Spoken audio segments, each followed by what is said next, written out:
Hi there, Capamon. Good to see you. I hope you're right. I really hope this is the one. You never know. How is your own shiny hunt going?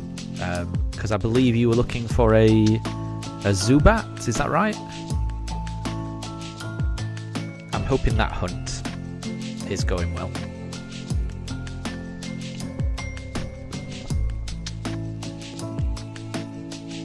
But yeah, I should be able to do at least 100 resets, I think. Yeah, I was noticing it being a bit laggy just then. Yeah. And I am getting an error message now. So yeah, there may be a little bit of a problem with the stream. Not quite sure why that's the case. But it definitely froze for me a little bit.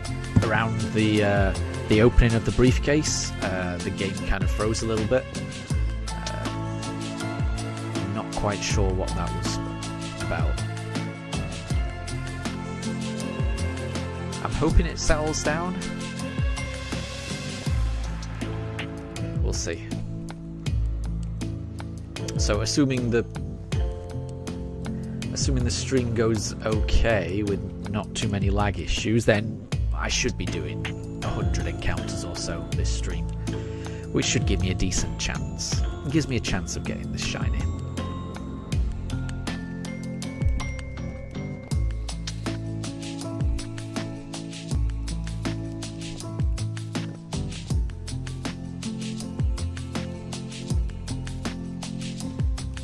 Interesting. So you're using a horde shiny hunting method.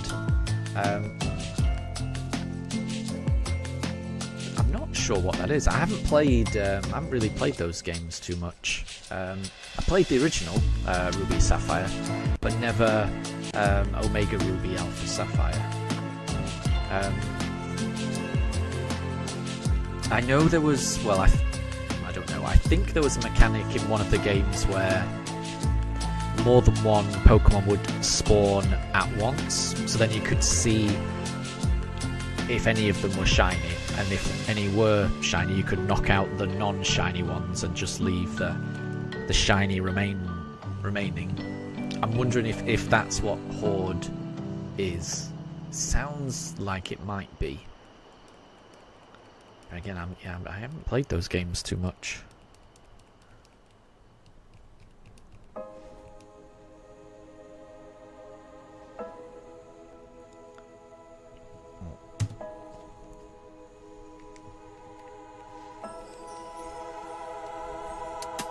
But I'm glad it's going well. I can imagine that it must be going faster than your shiny Trico starter hunt, because I would imagine that's probably equally as painful, for you as it is for me right now. And I would imagine that's probably the biggest obstacle to doing a shiny only run, just getting the starter. And that's what I'm hoping, at least.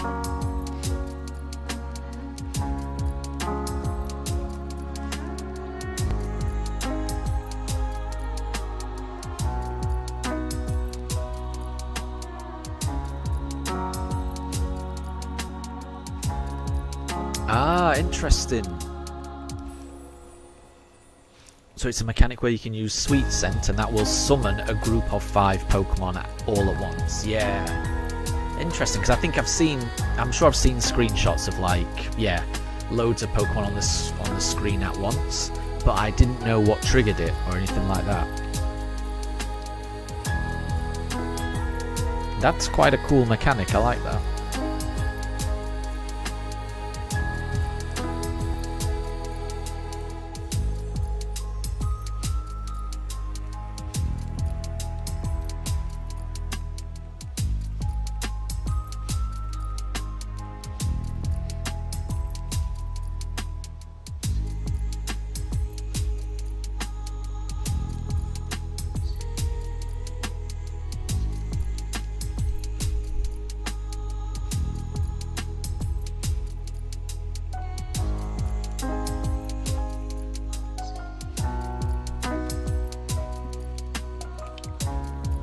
And what is it? I watched that Poke medley that you posted in the Discord earlier. And that was quite impressive. That must have taken that guy a ridiculous amount of time to do. He's clearly very talented to be able to play all those instruments. I was kind of hoping that they would play music from Sword and Shield or Scarlet and Violet, but I think the video might be an old one. So it'd be pretty cool if they did an updated version.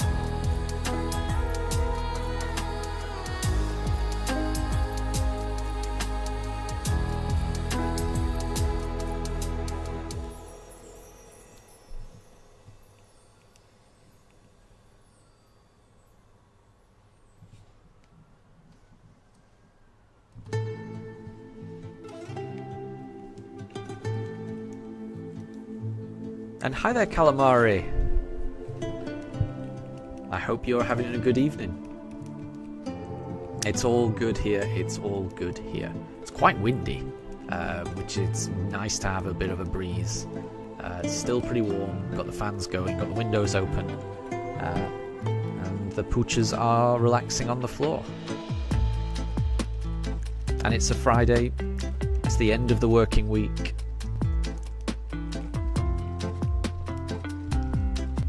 I get to relax and play Pokemon.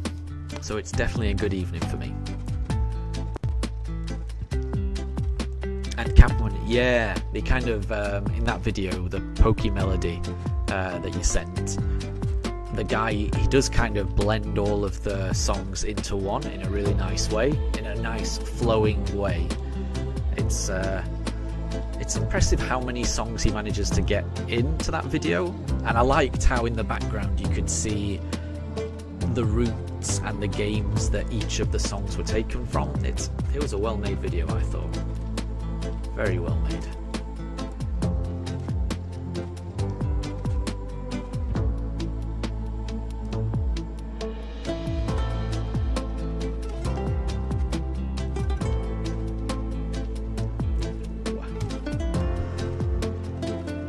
No shinies just yet. But Calamari, we're not too far away from 2,901, so we'll be going over that, certainly. I'm aiming to do about 100 encounters in this stream, I think, so we'll see. I would love to get the shiny this weekend. That would be perfect.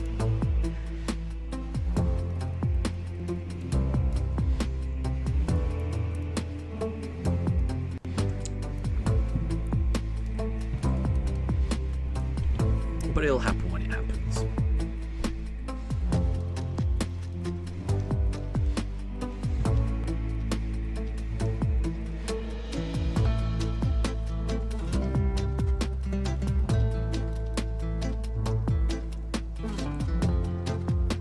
And not a problem at all. Thank you very much for popping by. And thank you very much for the good luck, Calamari. I do appreciate it. I really do appreciate it.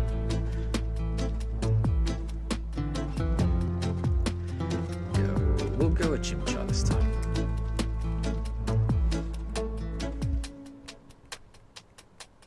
And it could be 2,901, absolutely. There's just as much chance.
Interesting, Cameron. So apparently the mechanic exists in Brilliant Diamond and Shining Pearl, but only in the tall grass.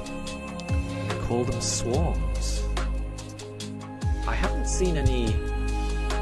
So I've heard of using sweet scent to attract Pokemon, but I didn't realise you could attract more than one. I'll have to look that up to see how the swarms work.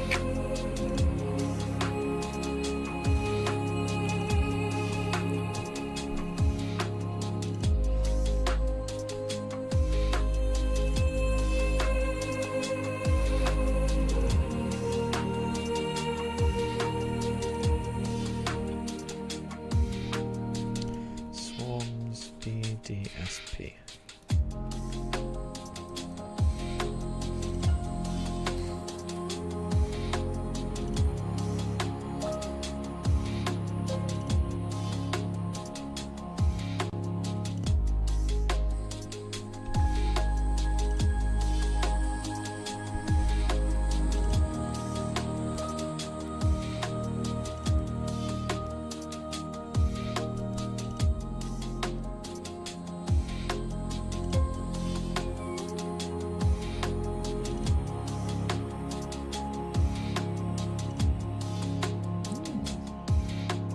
Interesting.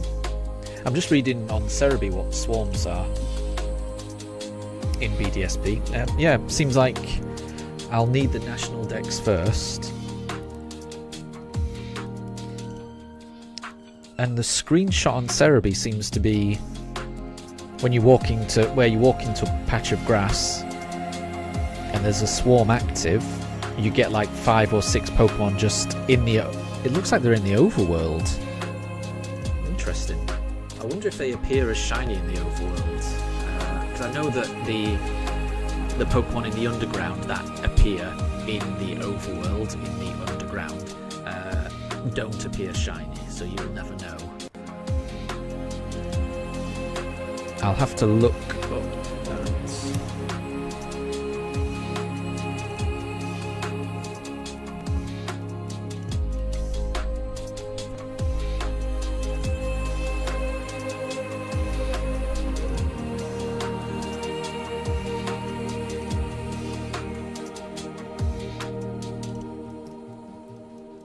Kind of looks like the outbreaks. Yeah. It looks interesting.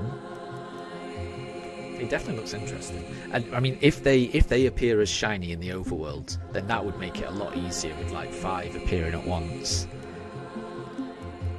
I might, because I think I'm gonna have to get the national dex anyway to get the Pokéradar, and I want to do a Pokéradar hunt at some point. So it's something I can experiment with and just see. It might not be something I end up doing. I'll have to do a bit of research on that. It looks interesting, at least. Because at the moment the plan is obviously to get this starter. Then I want to go to Eterna Forest first, and catch a shiny there. I think I'll have done Rourke's Gym before then. Then, after Eterna Forest,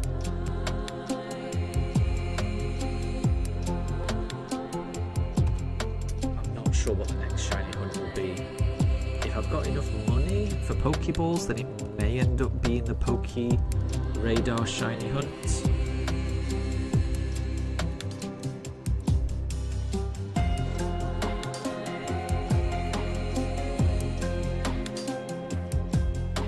Then I'd like to do probably a Masuda method egg hunt. Then I'd probably like to do maybe a shiny hunt in the Great Marsh. That sounds fun to me. And then finishing it up with soft resetting for Palkia, and that should round off my team. That's the plan at the moment.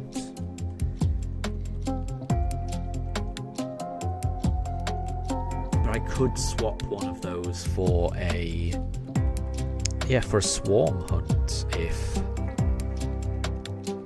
that sounds more fun. I'm not quite sure. Not quite sure how that'll work. Like I say, I'll do some research and see if that makes more sense.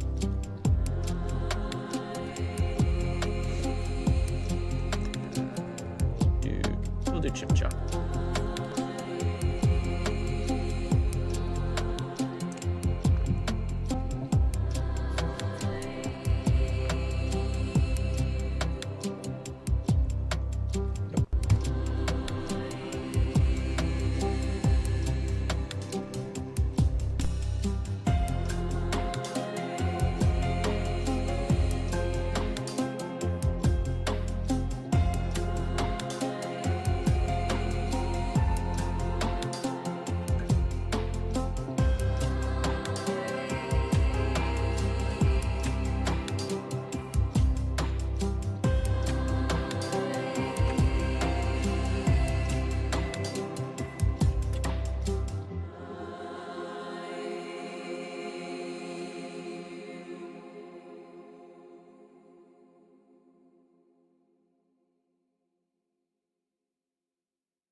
Yeah, the underground's interesting, isn't it?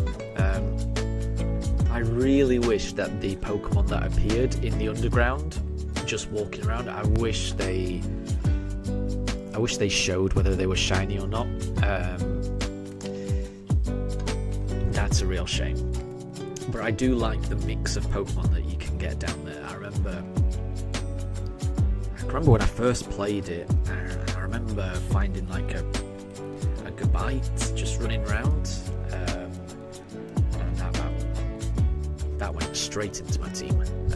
Yeah, there's some really cool Pokemon down there.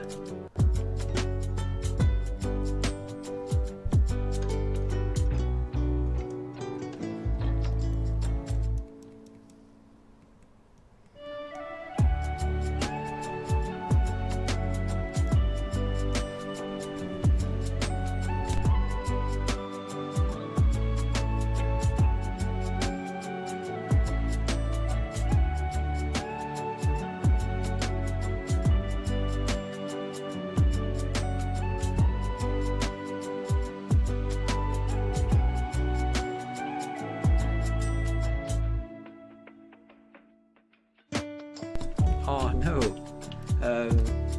So Captain, you remember actually finding a Gligar down there, but the item that you need to actually evolve him was locked to the post game, so you ended up with a Gligar in your Hall of Fame. That's a shame, but it is still nice, and I guess it makes it more memorable for you to have gone on that journey with just the unevolved Gligar. And yeah, congrats on beating the game with a Pokemon like that, because I remember it not being easy to get through the Elite Four when I played this.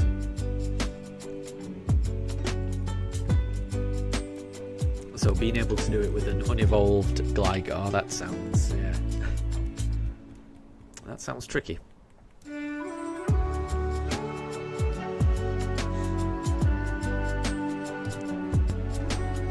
But it is a shame when certain Pokemon, or even evolutions of Pokemon, are restricted to the post game. That is always a shame. I love being able to use different Pokemon on a playthrough. The more Pokemon variety that you can have in a game is the best thing, really.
interesting, Capricorn. Yeah, I tend to do that as well. So you almost always pick the grass starter,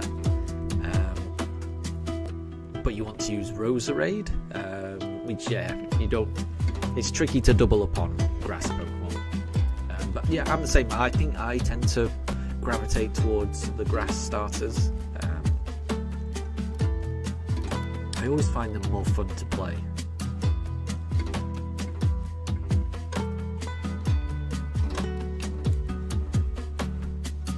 In my opinion, grass Pokemon tend to have a more interesting moveset, more variety in their moves, which I find interesting.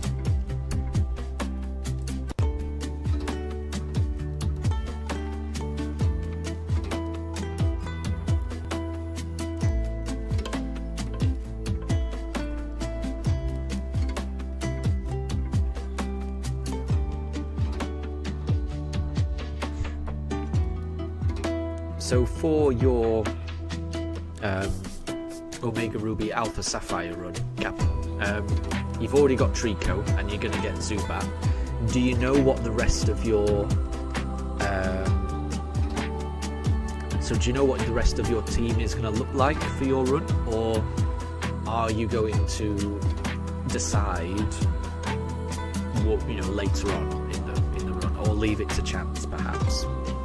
Do you know what your team is going to be for this run?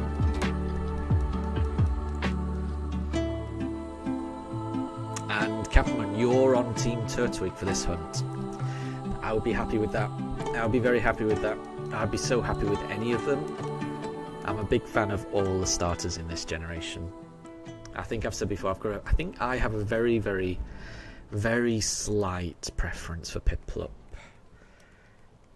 And that's mainly to do with the typing of Empoleon, and I do think Piplup's cute. I think it's a cute starter, but I really think all of them are really good. I'd be happy with any of them. And Deb, good to see you. Thanks for joining. I hope everything's good with you.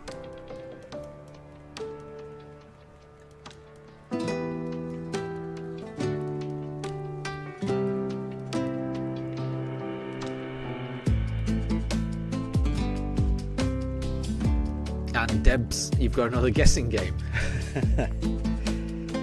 What is the game this time?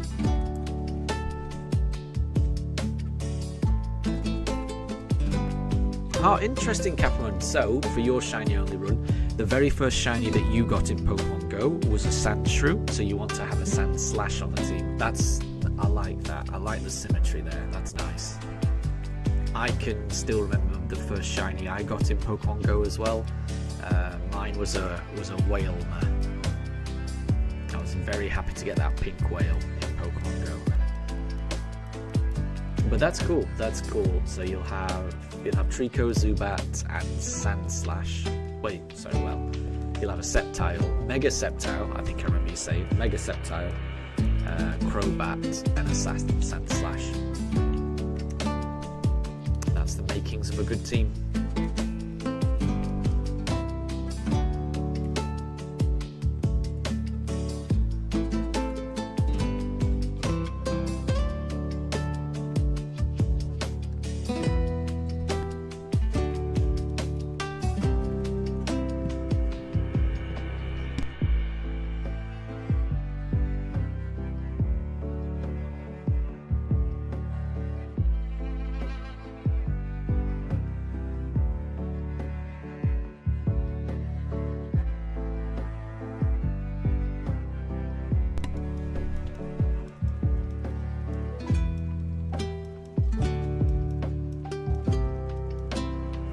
So Captain, you're also thinking of maybe going for Sableye. Interesting. But that one's really hard to get. It's a nice shiny though, isn't it? Sableye has a very nice shiny.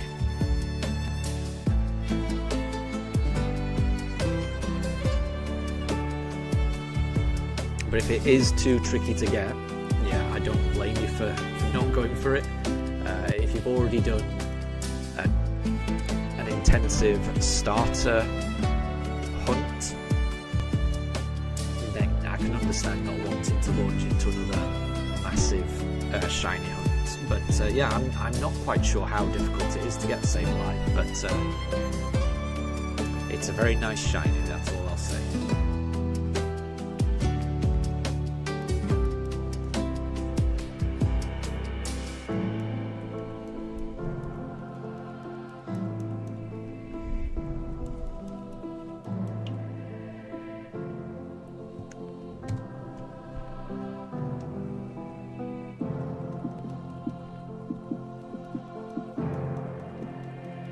Ah, okay, Deb.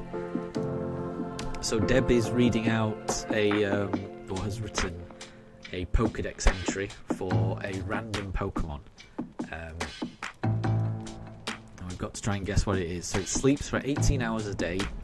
As it moves, it occasionally stops to eat the grass growing beneath its feet. Sleeping 18 hours a day makes me think of Snorlax, obviously. But the grass growing beneath its feet makes me think of a slow-moving grass Pokemon. So I'm not going to go with the obvious Snorlax. I'm going to go with Torterra on this one. I don't know what anyone else thinks.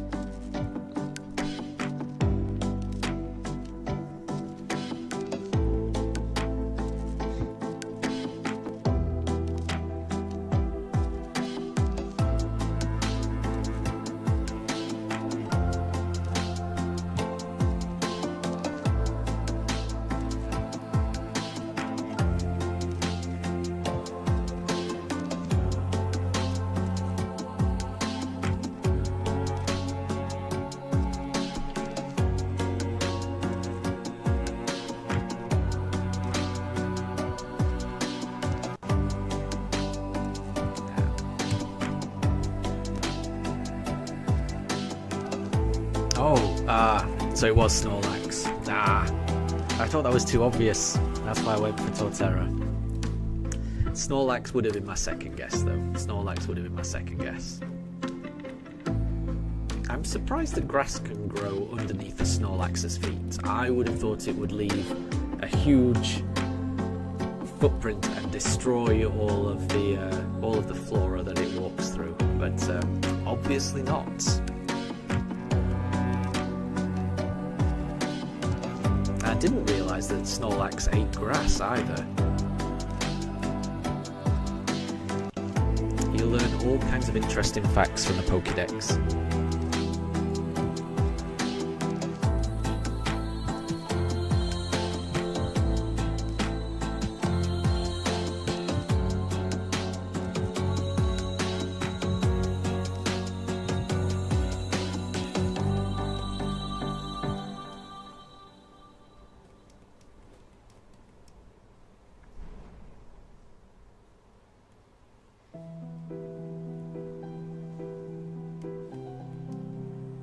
Wait, I did Piplup last time. Let's do Turtwig. Okay, Deb. Now you're saying guess the Pokemon with the emoji, and there's a bat, a globe that looks like a globe in darkness, ears, and music. Hint, it uses sound waves to navigate and fight. So Captain says Noibat. I can, yeah. I'm gonna go with, what is it? I'm gonna go with Woobat. I'm gonna go Woobat.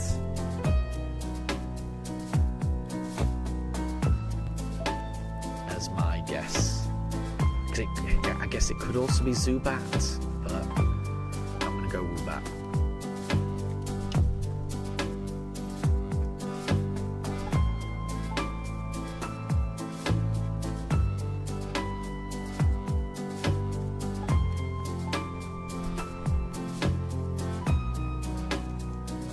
Kappa got it, well done. Kappa, the Pokemon Professor, got it. That one makes sense. It does make sense. Because Noibat's ears are quite pronounced, aren't they? I think that's a good clue that you gave there.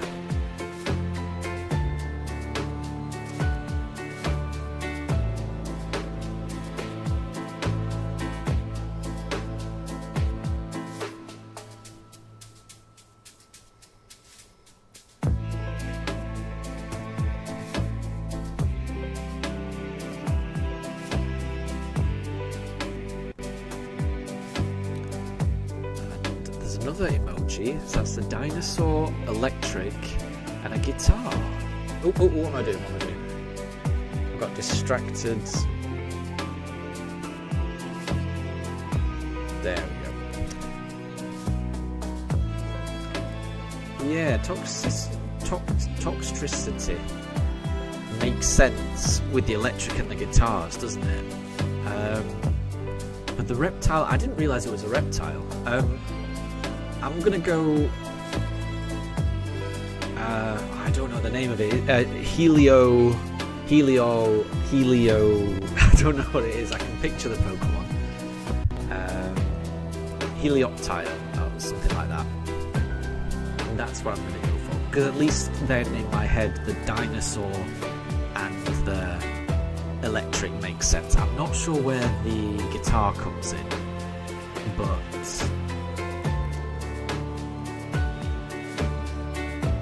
and yeah, Catherine, I did get lost there. I was just mindlessly tapping the A button when I was reading the chat. And then obviously, yeah, it took me to an odd place of the Switch too. Yeah, what is the name of that Pokemon? Is it Helioptile and something ending in isk? I can never remember the name of that one. But it's definitely an electric lizard, so that would be what I would go for. And if it's not that, then I think I might need a hint, I think.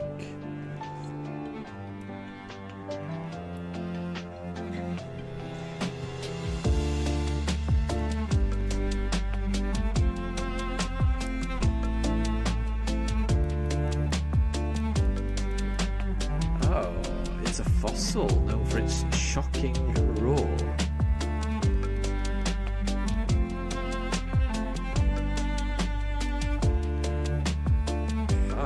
Okay. Yeah, I'm going to struggle on this one. Yeah, Tyrantrum makes sense. I mean, definitely that dinosaur emoji makes sense with Tyrantrum, definitely.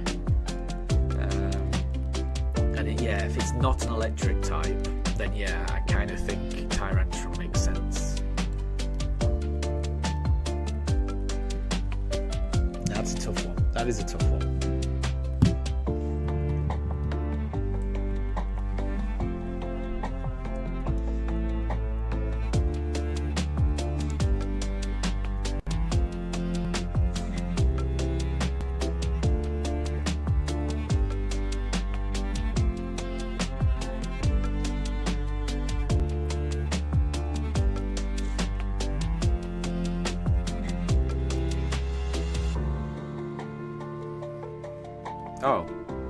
Oh, toxicity was correct. Right. See, the guitar makes a lot more sense now. If toxicity is the right answer, then that guitar emoji makes a lot more sense, definitely.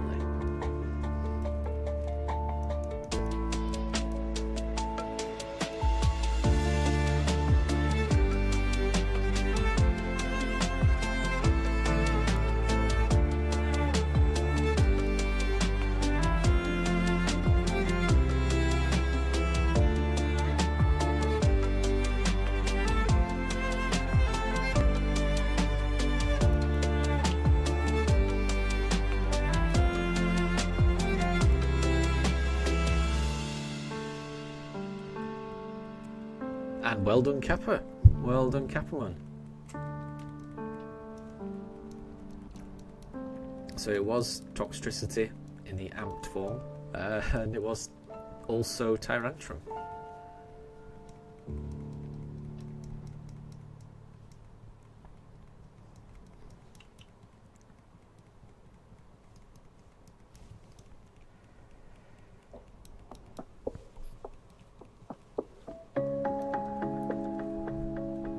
Okay, well, we're coming up to encounter 2,900, so we'll go Chimchar for this one.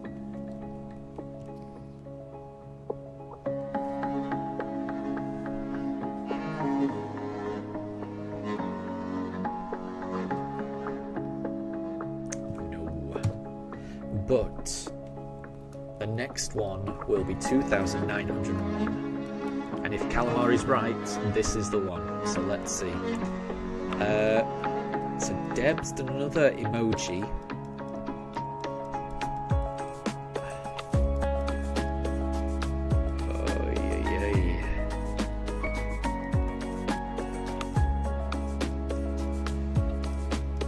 Okay.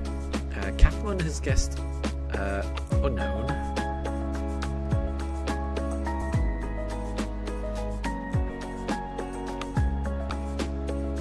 Ooh, I'm not sure where I would go. I think maybe I'd go with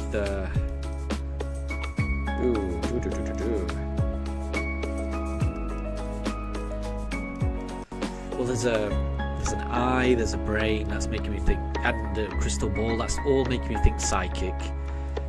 A planet and a star is drawing me to Jiraki, so I'm just going to say Jiraki. Not quite sure about the planet actually, but it's more the star and those first three making me think of a psychic type. So yeah, my guess would be Jiraki.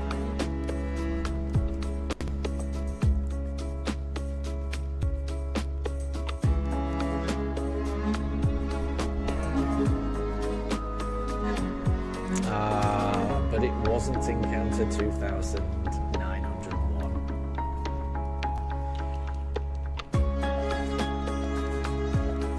Ooh, Clefable. Yeah, Clefairy and Clefable. They're meant to come from space, aren't they? That's a good shout. That's a good shout, Catherine. I hadn't considered that.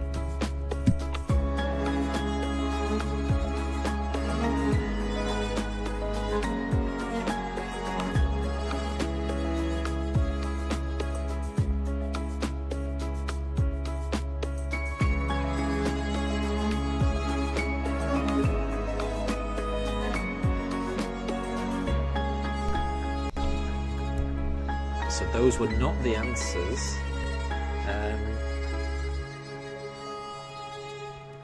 We might need a hint then.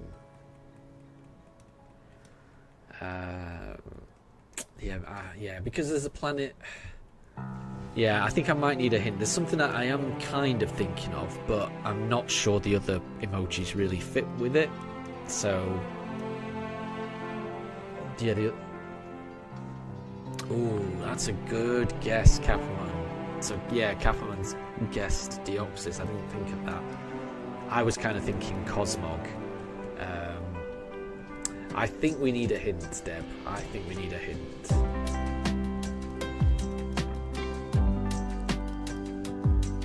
Because I'm struggling.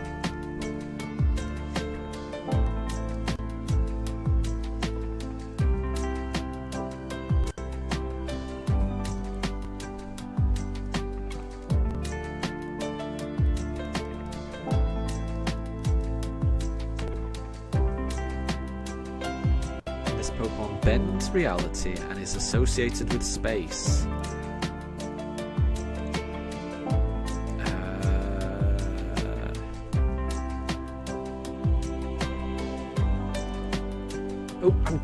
I don't know how I've got here again. I keep looking at the chat, and then I'm not sure what happens to my Switch too. Apologies for that. Palkia associated with space. Yeah, that makes sense, doesn't it?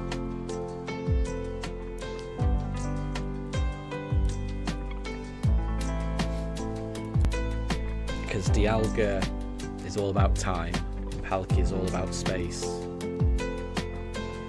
That would make sense.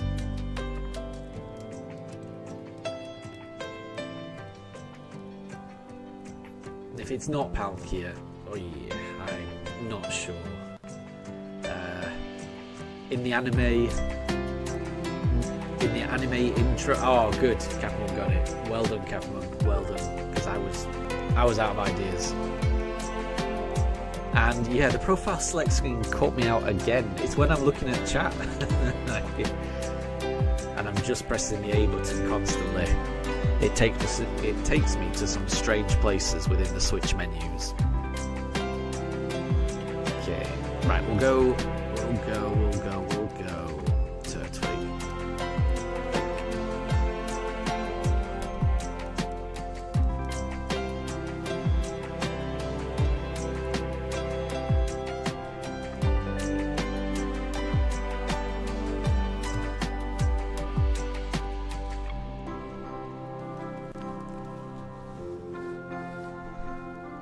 Yeah, I would. Yeah, I wouldn't have got that from those emojis at all.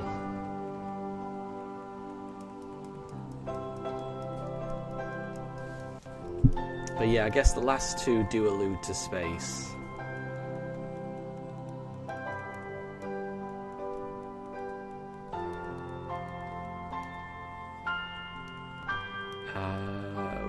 So another one. Ice cream, nuts and bolts, an eye, a swirl, and a baby.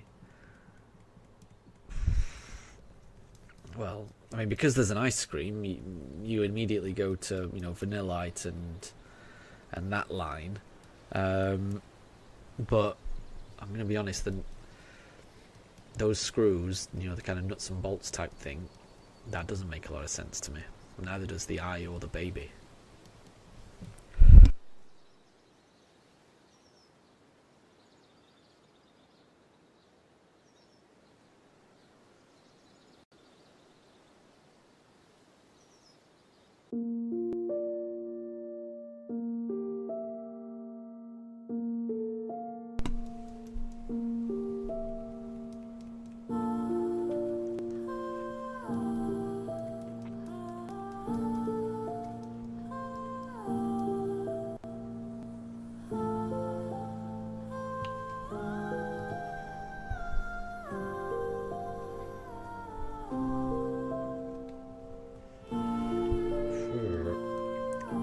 Say these are really difficult for me. I'm finding these really difficult. I mean, because there's a nuts and bolts type thing there, I think maybe I'd go with Meltan, but it's not the... This is the thing, I don't think... it's not the... If I was going to do emojis for Meltan, those are not the ones I would choose, so I'm a bit confused. Artificial, cold, oddly cute, but you wouldn't eat it. Oof. Yeah, I'm not sure.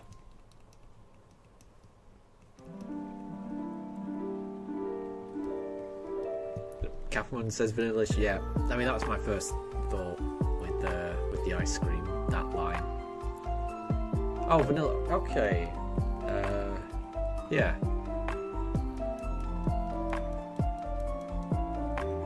I'm happy with that. If it's within the same evolution line, I'm happy. I'm happy.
Okay, and then Deb's got another one with a hint of it sits, burns, stands there, dies, leaves the room, normal behaviour.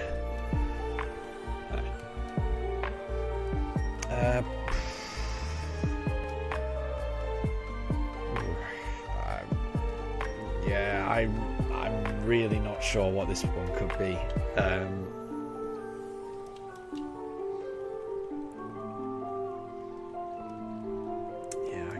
Begin to think what this one would be. Yeah, maybe Litwick. I'm not quite sure. Not quite sure on that one. And Catherine, you've managed to link your third-party 8-bit controller to your Switch 2. That's cool. I mean, that's one of the good things I've found about the Switch 2, that I can just use... I can use my old Pro controller, and it works just fine. So that's kind of nice, to buy a system and to already have, controllers that work, accessories that work. That is a nice feeling. And to have so many games that you can just play. Like, I did pick up Mario Kart, but it's nice to be able to play games like this even better on a Switch 2. So it's just nice to be able to have a new games console and have all of these really good old games that I can just keep playing. I don't have to rebuy them all. I'm enjoying the Switch 2 so far, and I like how backwards compatible it is. I've definitely been impressed with that.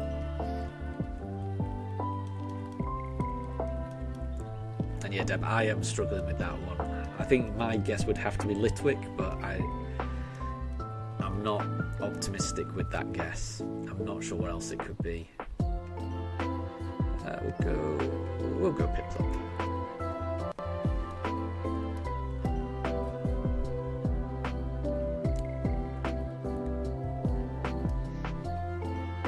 Oh, it's Shedinja. There's no... Yeah. I guess it's when a Nincada evolves into a Ninjask that's when it happens. I would never have got that from those emojis.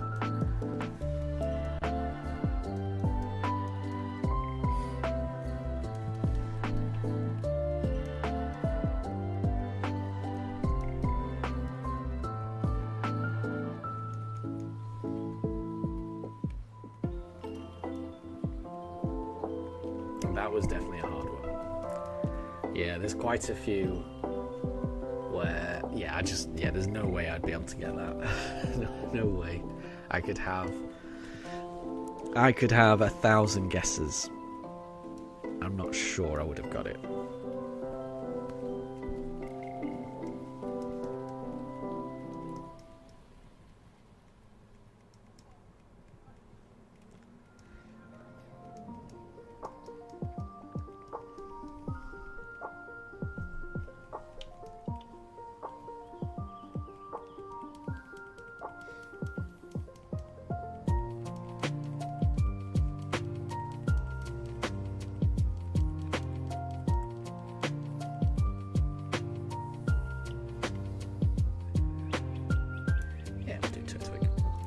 So Deb, you've got another one. It's got 3 answers.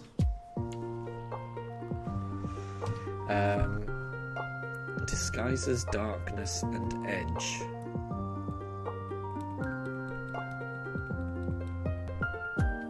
Cat, theatre, dark, and a sword. Cat and theatre and dark makes me think of Meowscarada. I'm not quite sure how the sword ties into that though.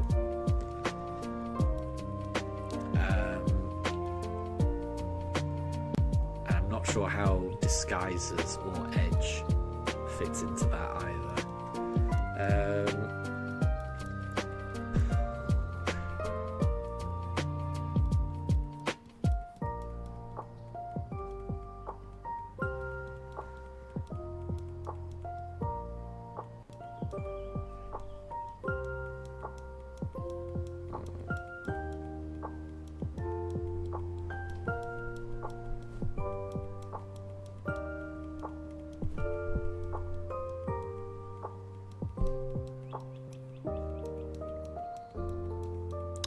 Not Borneada, not Meowscarada.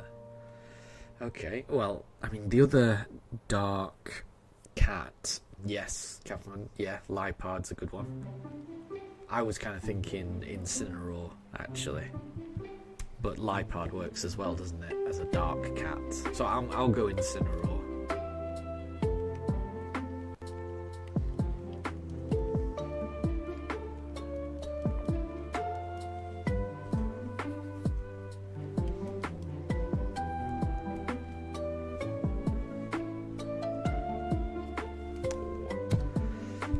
It's a Chimchar for me though.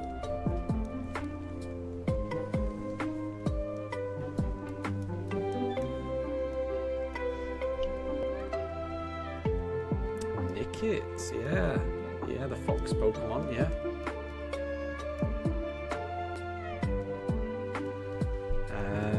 Focus on disguises.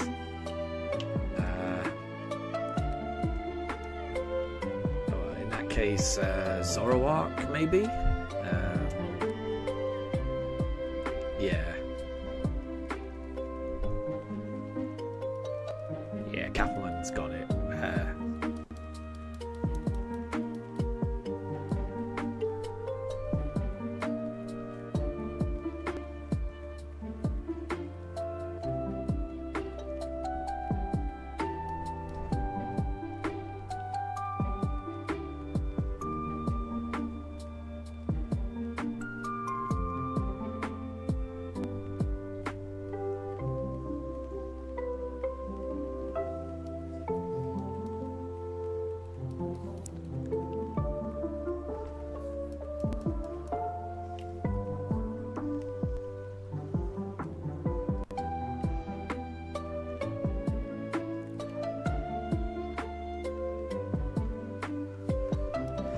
Okay, so it was either Zoro or Zoroark,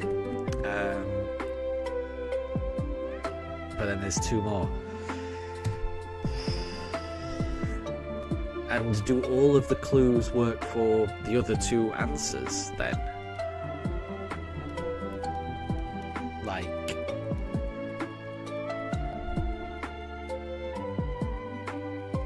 because I am a bit confused by questions that have more than one answer. It messes with my head a little bit because I don't know which part applies to one answer or.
Right, so the hints apply to all of them. So disguises and cats. Huh, okay.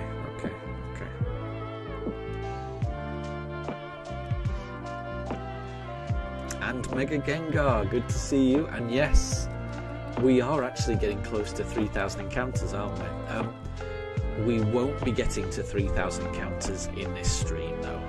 I don't think, anyway. I think we'll get up to at least 2,975, and then we'll see where we are in terms of time, whether I can just keep going for that last 25. Yeah, I'm struggling dead with this one. Disguises and cats. I mean, Meowth used to dress up a lot in the anime, so maybe Meowth, but I wouldn't have described him as darkness or edge. Yeah, I'll go Meowth, but other than that, I can't guess anything. I'm out of ideas, I'm afraid.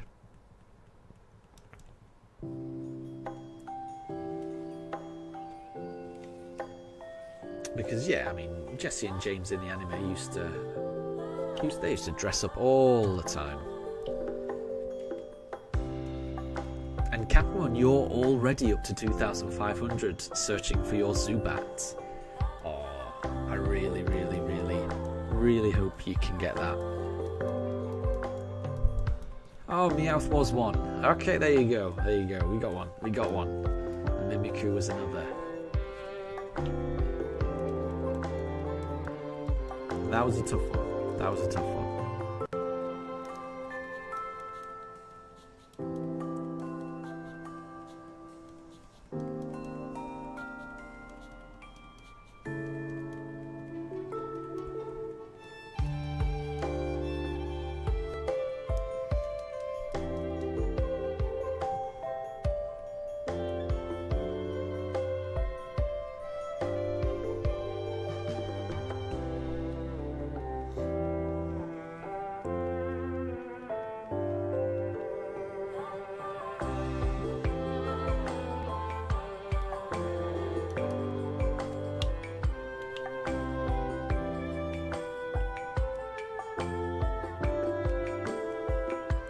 That makes sense.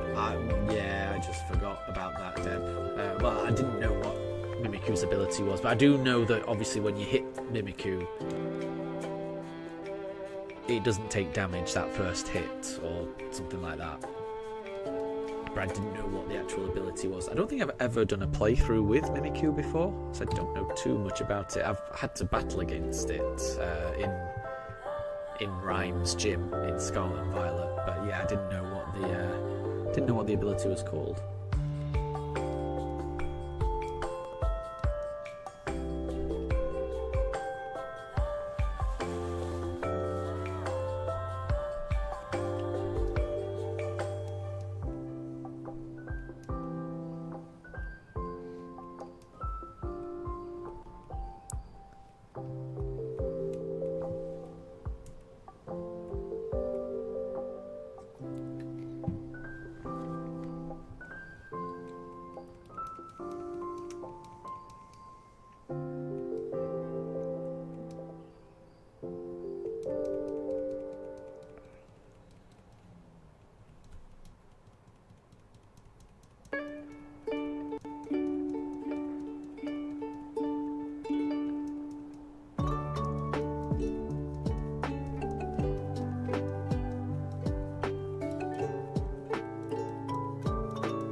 So Deb, you've got another one. It's the hint is it's old, wise, powerful, swirling energy and time.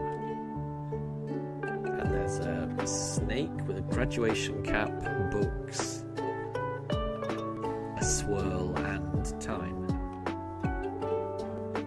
And no problem, Captain. I will catch you later. Enjoy dinner.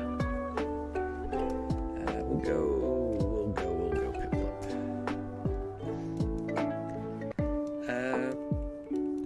Old wise snake.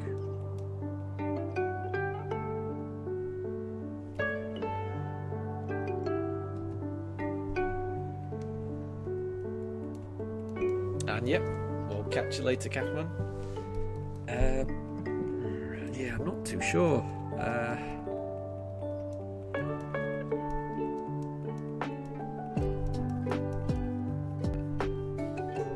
I guess powerful. When you think of powerful dragon, I think of Rayquaza, and that emoji kind of looks like a Rayquaza.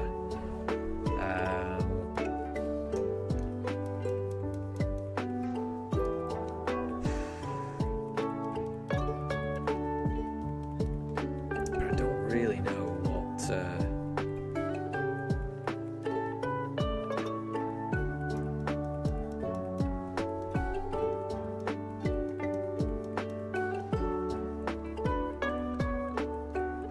Well, actually, I mean, I guess if it's associated with time, then and a dragon, then Dialga makes sense a little bit.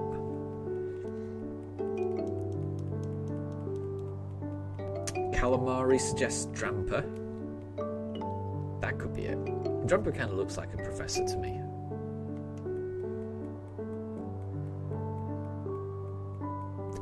Yeah, no, that's very true, Deb. Yeah.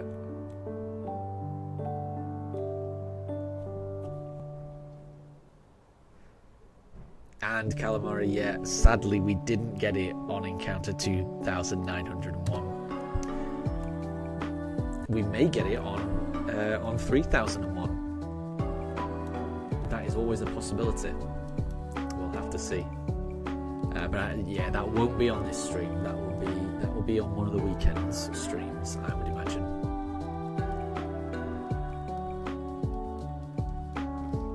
Ah, it was Dialga. Good, good, good.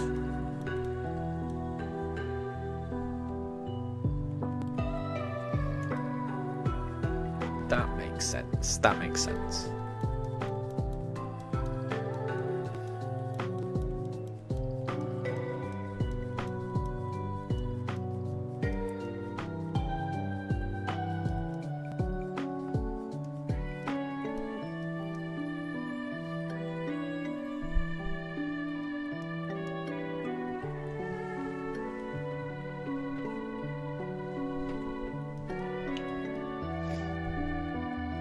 And interesting, calamari. So your next guess is not 3001. You're gonna go with 3002. Interesting. It could be. It could be the one time that you kind of change it up. That could be the one time that the shiny comes through. Well, I will make a note.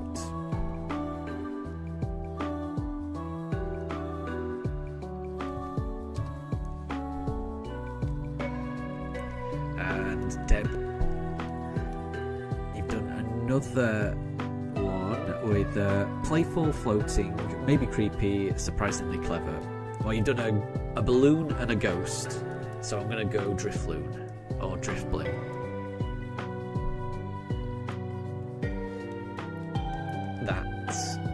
That's got to be my guess. Yes. Calamari agrees with Drifloon. And Deb's guess is at 4,097. That's 1 over odds, isn't it? That would be funny. I'm going to be honest. That would be funny. And I think I'd be okay with that. With 1 over odds, I would accept that. I would accept that. Wouldn't have a problem with that. It's if it goes double over odds, then I might struggle. And it was Drifloon or Drifblim. Yeah.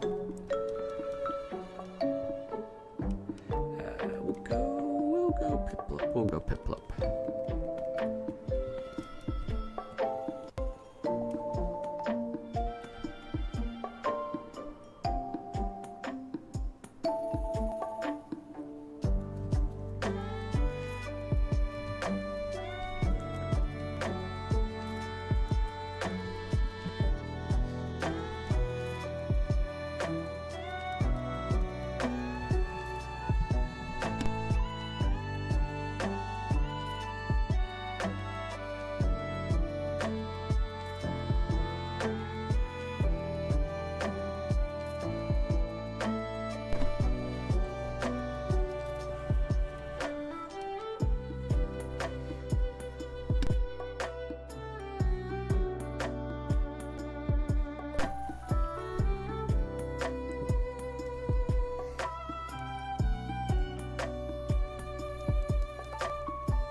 Okay, there's another one from Deb. It's vast, it watches, it connects, it can break the sky.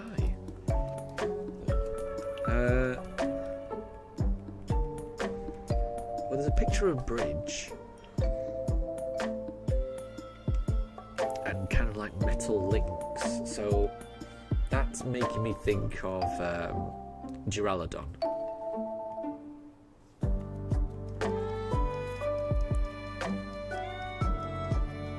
So yeah, my guess would be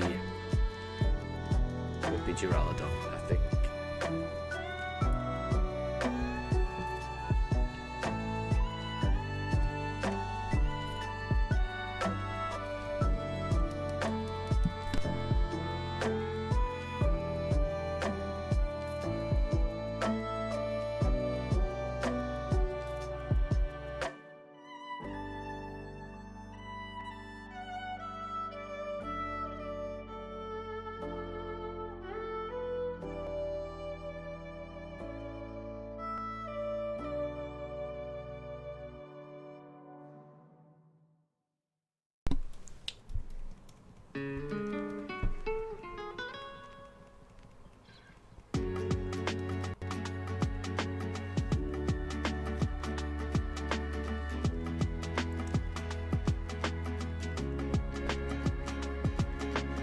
Yeah, I'm not sure. This is the thing. It is tricky. It is tricky. These.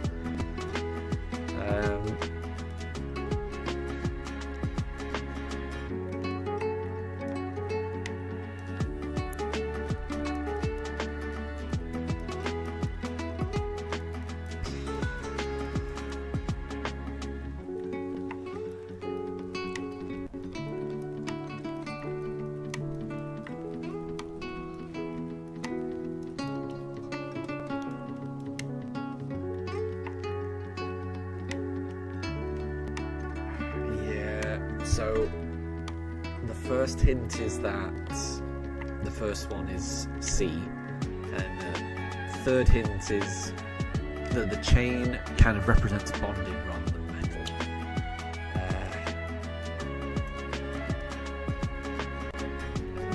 No, I think I am still struggling. I really don't think I'm going to get it. I'm going to be honest.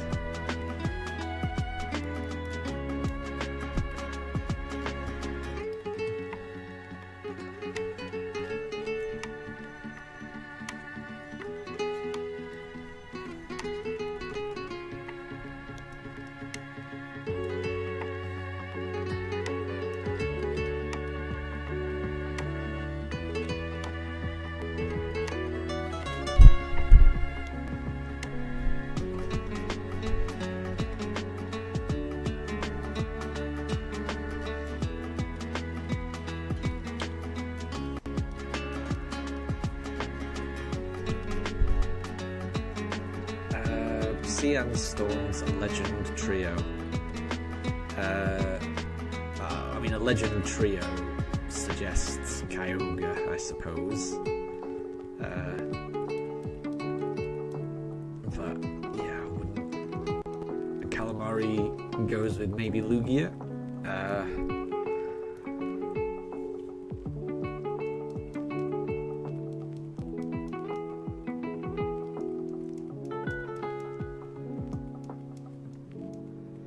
Yeah, Kyogre makes sense with a kind of legend trio.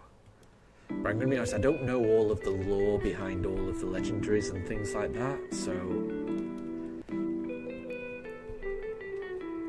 a lot of that's probably going to go over my head. Like, there's no way I would have known something to do with, you know, a bridge or something would have anything to... Yeah, there's no way I'd be able to figure that out. Break in the sky, I would not have known. Ask the answers, Lugia and Kyogre. There you go.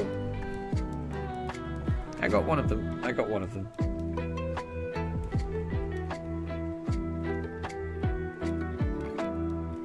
Okay, right, I've got a game now, because I've found a website that generates random Pokédex entries. So what I'll do is I'll read out this Pokédex entry, and if you can guess which one it is, pop it in chat, okay? So this one, I think this one is not too bad. And it can be, if you get any Pokemon within its evolution line, then you get it right. Okay, so the entry is, as a result of storing too much electricity, it develops patches where even downy wool won't grow.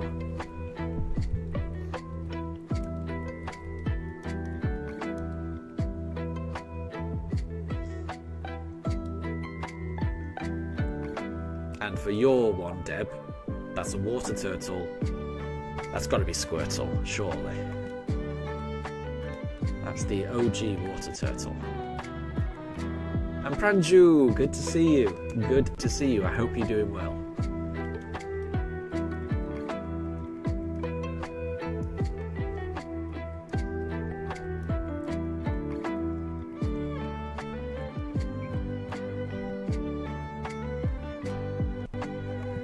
And Mareep is pretty much right. So the answer is Fluffy, but Mareep, that's the same evolutionary line. Exactly. Yes, Calamari, you got it.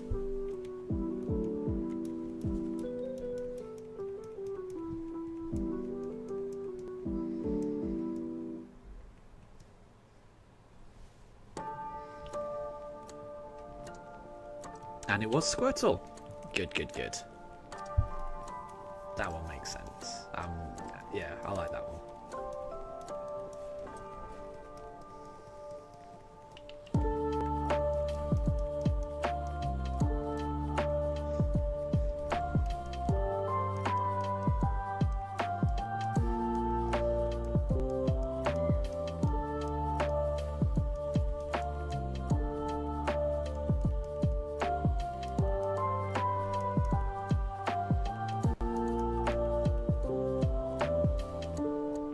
Okay, I've got another Pokédex entry here. I think this one's pretty difficult. So I wouldn't get this one, just so you know. Okay, so this Pokédex entry reads: even veteran trainers face a challenge in getting its beautiful flower to bloom.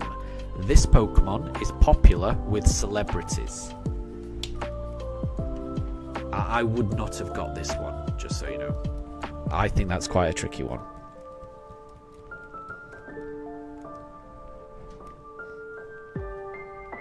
And if people need a hint, then it also tells me which series it was. It came out in this particular Pokemon, so which generation it's from. Oh! Where am I? I've gone too far. Here we go. And Moondrop, good to see you. I hope you're doing well. How are things with you?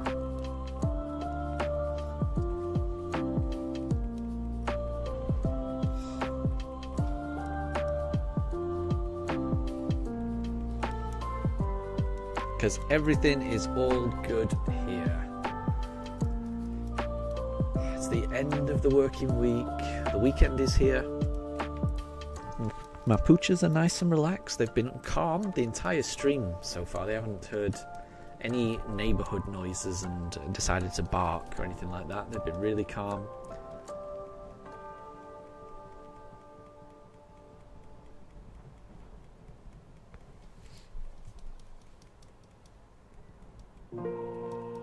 And Moondrop, so you just made the one Pokemon in its forms. Oh, so which Pokemon was that? And is that the, were you drawing the Pokemon?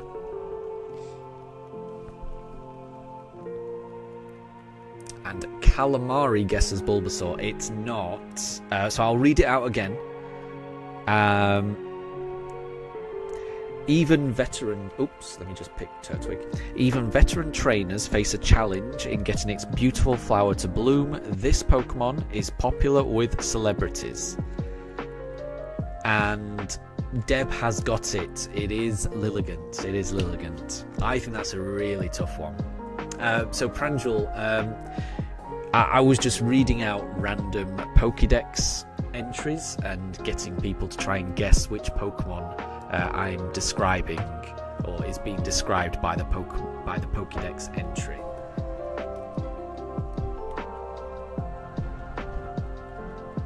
And yeah, Moondrop, yeah, you were drawing them because you drew quite a few in the past few days, haven't you? So which Pokemon were you drawing?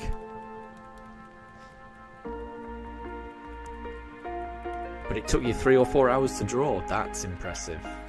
But I bet it was fun. I bet it was fun spending that time, you know, drawing a Pokemon that you're passionate about. I hope you enjoyed it.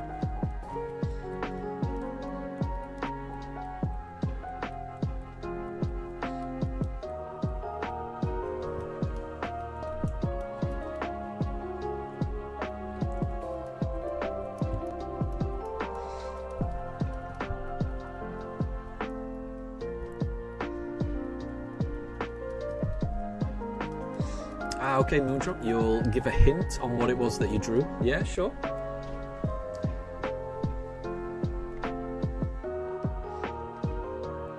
The typing was pure psychic. Ooh.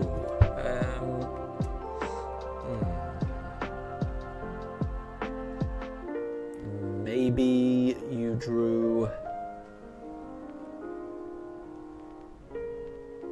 a Mew? Maybe? Yeah, I'll go with Mew.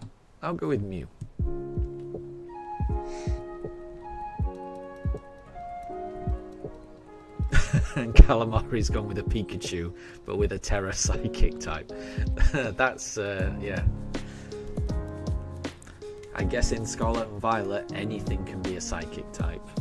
That's true. I am going to miss this generation when it's gone. I really will. I really enjoyed Terra far more than I thought I would do.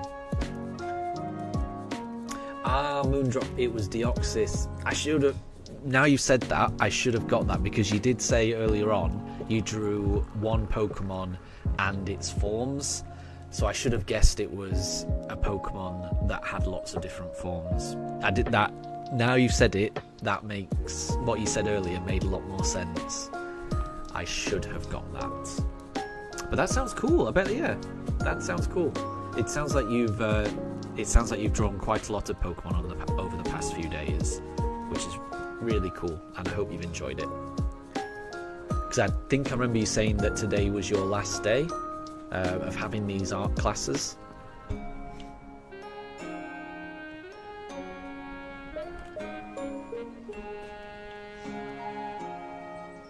And James, good to see you. I hope you're doing well. But you're saying that you're confused.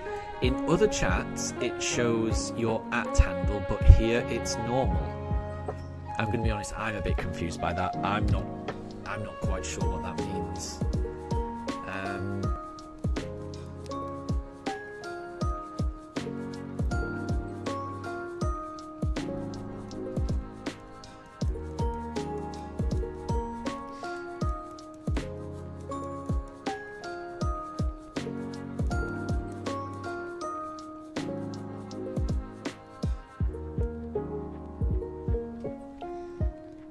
So, Deb, its actual appearance is unknown. A scholar who saw what was under its rag was overwhelmed by terror and died from the shock. Is that another Pokédex entry? Because if so, then I think Pranjul's got it right. Because I think Mimikyu makes a lot of sense. And Moondrop, you made a YouTube short on the Deoxys animation of the forms. Oh! Right, okay, bear with me 1 second. Hold on, I just want to... I'll see if I can check that out now. Bear with me 1 second. Because I would imagine I'm already subscribed to you. Hold on. I'm not. I am now. Let me just have a look.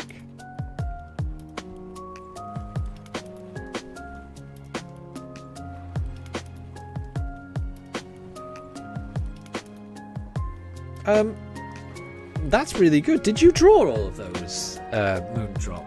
Because those are really good drawings. They look almost, you know, like official artwork or something. They're really good. Those are really good drawings. And I've got my phone on silent, so don't worry. I can watch stuff without it coming up on the stream or anything like that. That's really good. You drew all of them. That is so impressive. Yeah, you've got a talent there. You've definitely got a talent there. That's really cool. Yeah, I would keep going with that because that's really good. I think that's really good. In fact, hold on. I didn't click. Let me.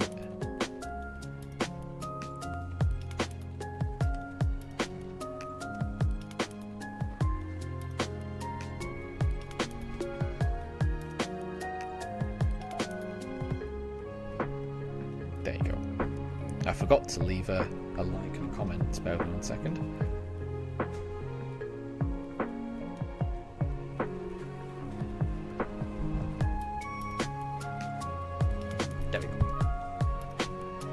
Right, so I've missed a little bit of chat, bear with me.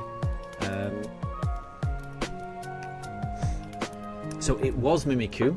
Well done, Pranjul. Well done. That made sense. Deb has done another Pokédex entry. So it flies at speeds equal to a jet fighter plane. It never allows its prey to escape.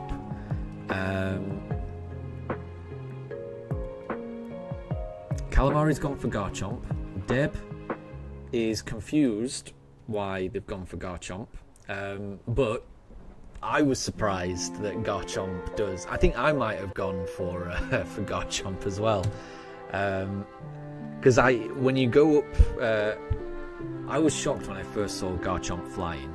I didn't realise that Garchomp could fly until I saw it flying around in Paldea. And yeah, it does look like it'd be able to fly like a jet. It flies like a jet in Paldea. I've seen it. It's confused me, but it does fly.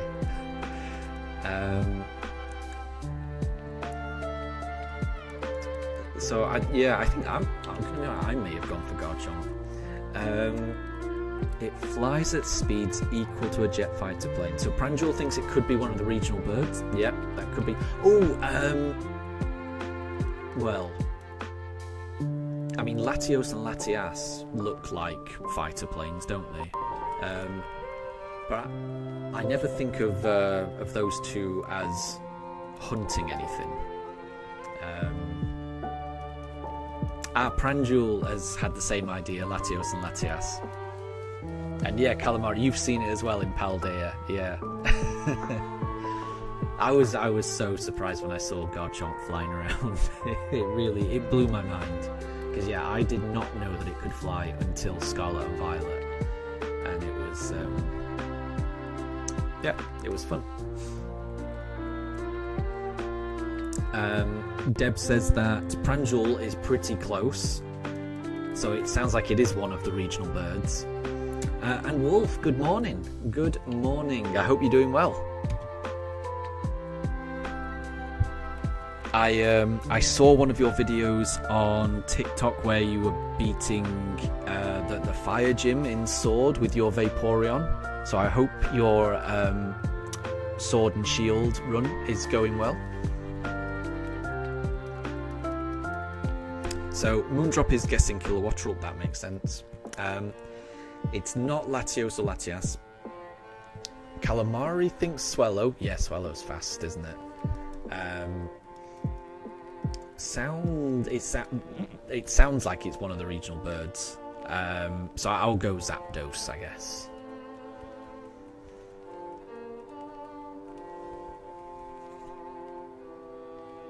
Oh, it was Swellow.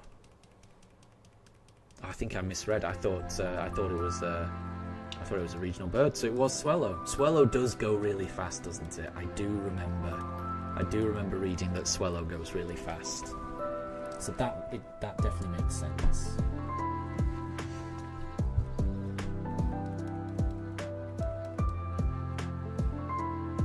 And Kilowattrel is a good guess. Don't worry. It's a good guess, Moondrop. It's better than my guesses.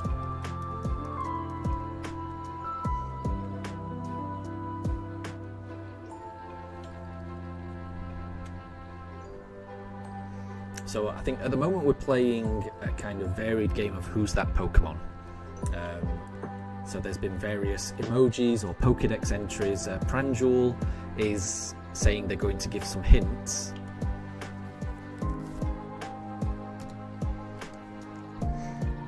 And Deb has posted, when it finds humans or Pokemon it likes, it freezes them and takes them to its chilly den where they become decorations. Oh, that sounds creepy. Calamari's guessing Frostlass. That makes sense, Ghost. That definitely sounds creepy with Ghost, and it's ice, so yeah. Wolf. So yeah, you were planning on holding the Rawsberry for the fight, but you didn't even need it because your Vaporeon was just too fast for him. Yeah, it was good. It was a good fight.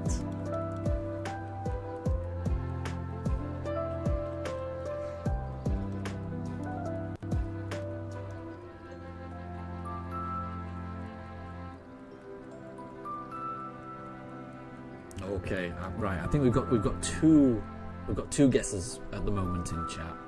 That might be a bit confusing, so I think we'll try and wait until one is finished and then do the next one.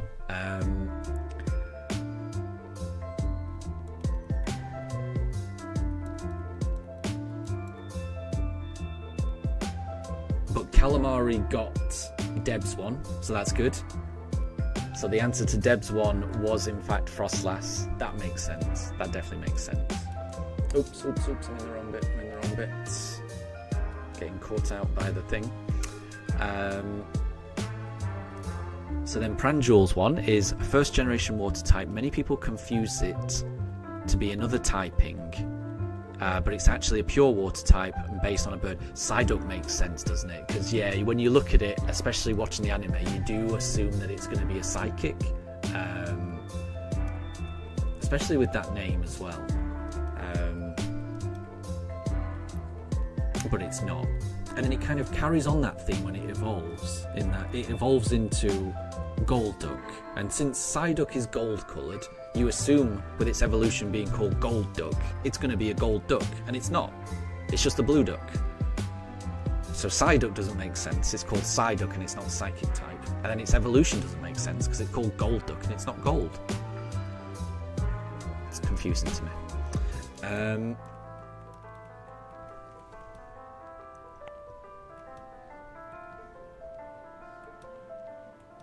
And Wolf, at the moment you're training up for the Ghost Gym, so good luck with that. Good luck with that.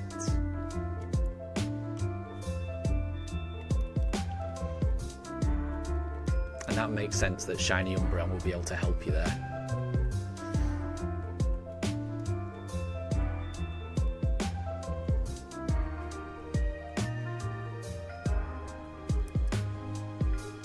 And it looks like Calamari got Pranjul's one, so it was Psyduck. That does make sense. And then Moondrop has done some emojis, and it's kind of like a flower and an old lady.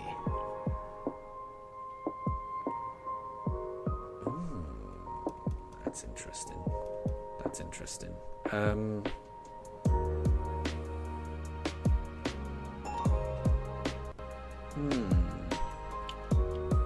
mean, it's got to be a grass type, I would imagine. Maybe Lilligant? Although I wouldn't associate it with old, but Lilligant or Zarina? Those are the ones I would go for, I think. That's a tough one, Moondrop. That's a tough one.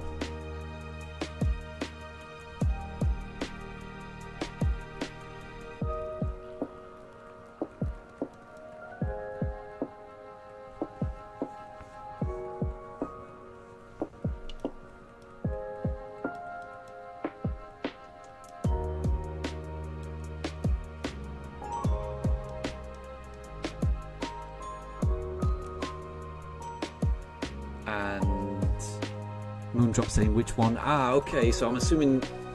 Okay, well, I will go for Lilligant. That's my guess. For your one, Moondrop, I will go for Lilligant.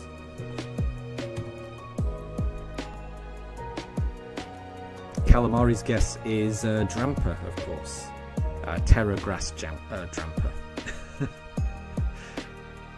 Wait, Drampa's not in Scarlet and Violet. I don't think it can Terra Grass.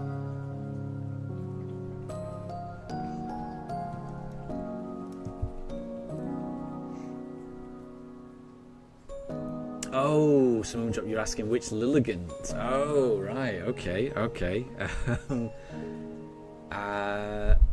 I guess it could be, the Hisuian one. I hadn't thought of that. I was just thinking of the normal one, but now you've said it, Hisuian makes sense. Calamari's got it, So, Deb, it is said to arrive silently and take away children who misbehave. It uses its voice to hypnotise its... Oh, I mean, that's Hypno. Because, I mean, Hypno is creepy, right? It's either Drowsy or Hypno, surely. Because that is creepy.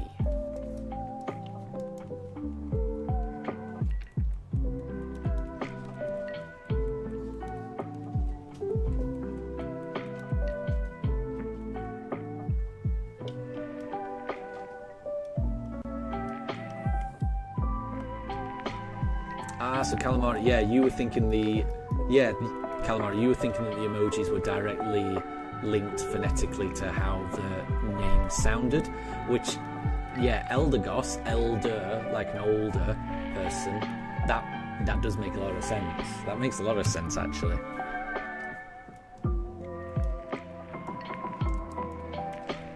So Deb, Deb, is it Hypno or Drowsy? It's not.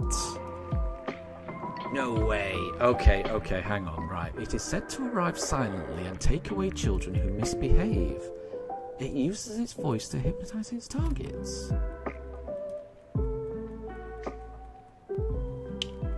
I am shocked it's not Hypno or Drowsy. I am shocked. Okay.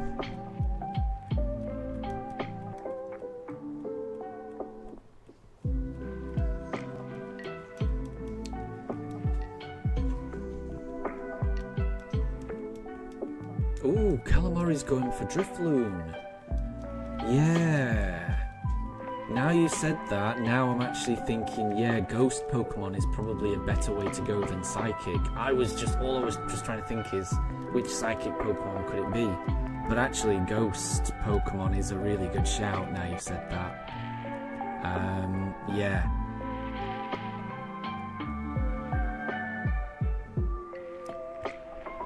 And Calamari got it with Drifloon. Well done, well done. I was completely stuck on trying to think of a Psychic type. It didn't occur to me it could have been a Ghost type. Yeah, that's a good shout. That is a good shout.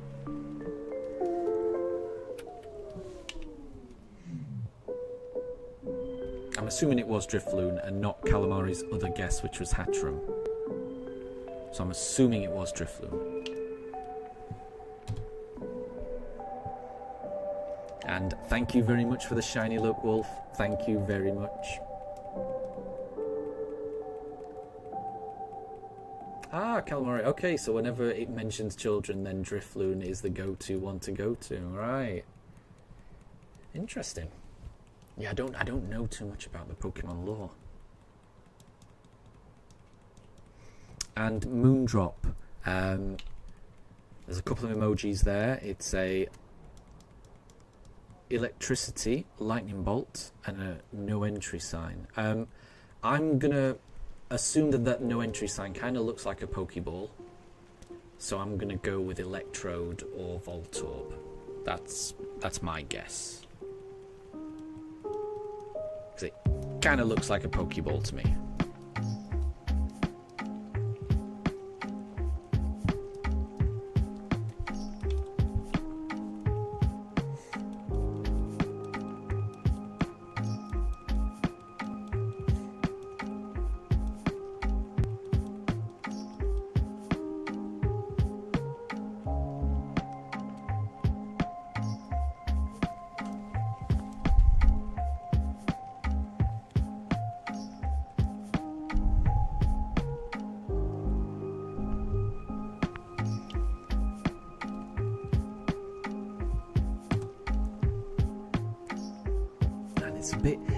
It's a bit tricky to have more than one going at once in the chat.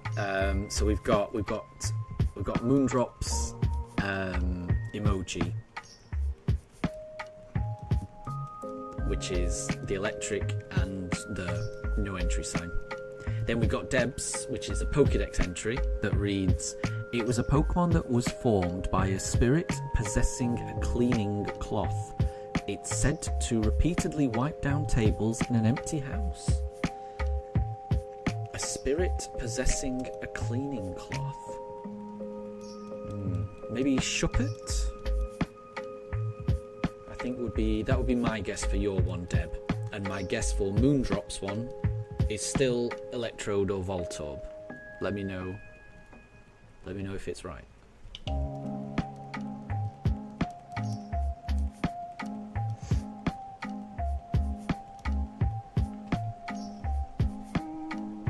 Yeah, Pranjul agrees with Shuppet. I think it could be Shuppet. Wolf thinks it could be Banette or Mimikyu. Yeah, I could see that. There's definitely a cloth, thing going on with both of them, really, especially Mimikyu. Yeah. Ah, I'm wrong. Okay, I'm wrong, Moondrop. I might need a hint then, Moondrop, for your one. It's not Electrode, and it's not Voltorb. Yeah, I'm not sure what it would be then. I can't think what else that circle would be.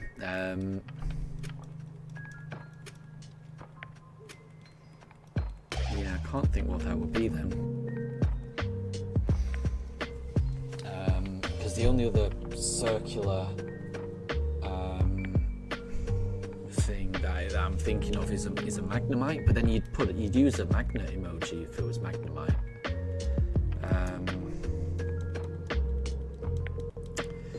Yeah, I can't think what it would be, Moondrop.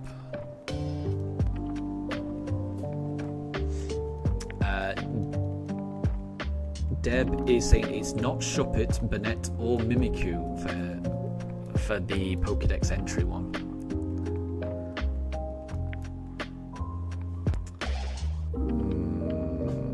Okay. A spirit possessing a cleaning cloth.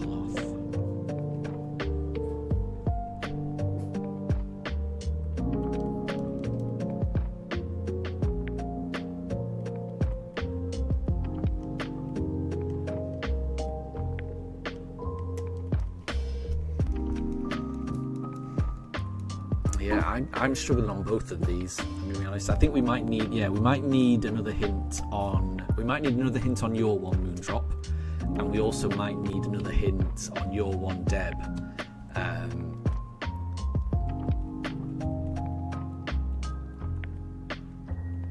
Because I'm out of ideas. So Moondrop said that the hint is that the no entry sign is not a ball. I'm not sure if that's going to be enough.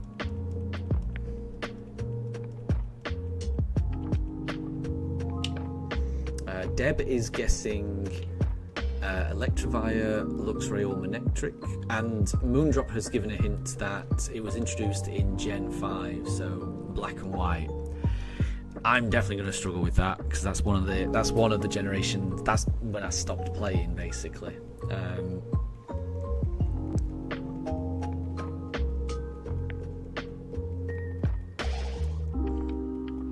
Ooh, yeah. Pranjul said Zebstreaker. That's electric, isn't it? And it's And Wolf is saying Rotom. That could be it.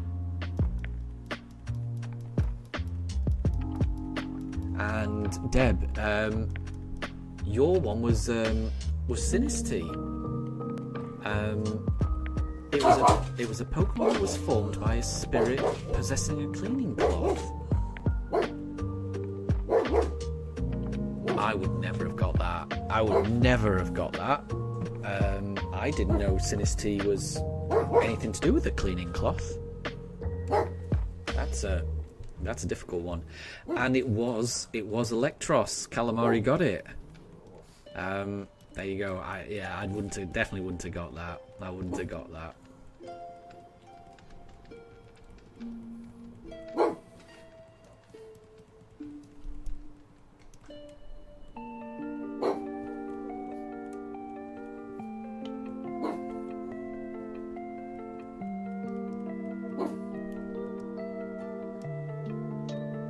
Oh, a Moondrop. So the no entry sign meant that it has no weaknesses.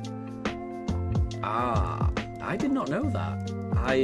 That is an interesting pokey fact that I was not aware of. So because Electros has the ability to levitate, then it doesn't have any weaknesses. Yeah. Did not know that. That seems overpowered. But I don't think I've ever used one on a playthrough, so that's interesting.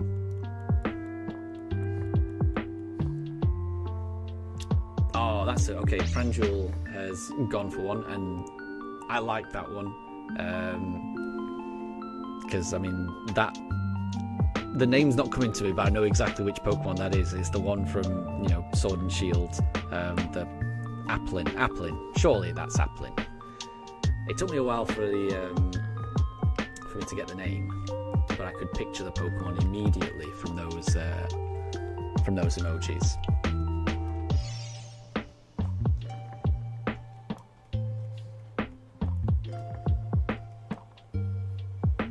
And yeah, Wolf has got it. Wolf agrees. Wolf is saying Flapple or Appleton.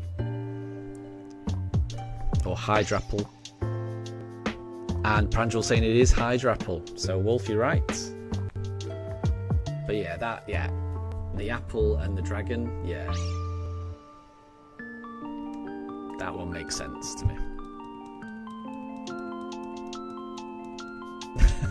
Calamari thinks that actually it's Zygarde eating an apple. That could also be it. Now you've said it. You can picture it. So Deb has gone for an electric lizard. Well, a lizard, some electricity, are those clouds? I can't tell. Clouds, maybe? And a no entry sign.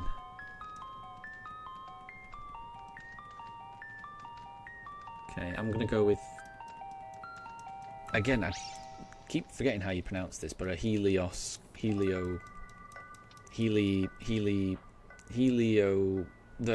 The electric lizard thing. Heliolisk.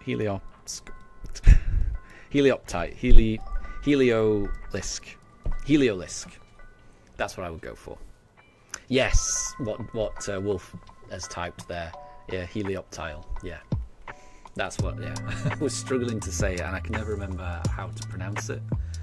I don't think I've ever heard it pronounced, so I'm not quite sure. But it's not. Okay, so it's not. Interesting. Yeah, because when I saw the lizard and the electricity, that was my thinking as well.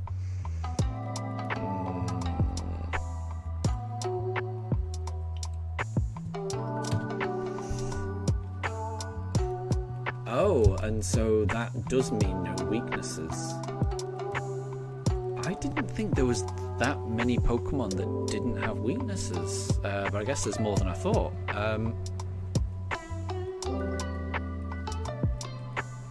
No weaknesses, wow. I'm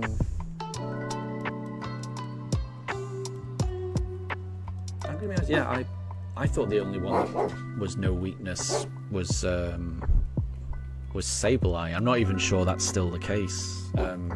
It used to be back in the day, I remember.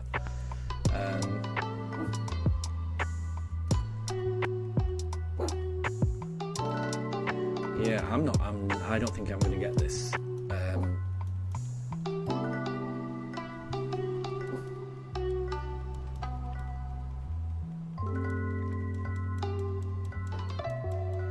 It's a good question. It's a good question. But I think it's one that I'm not going to get.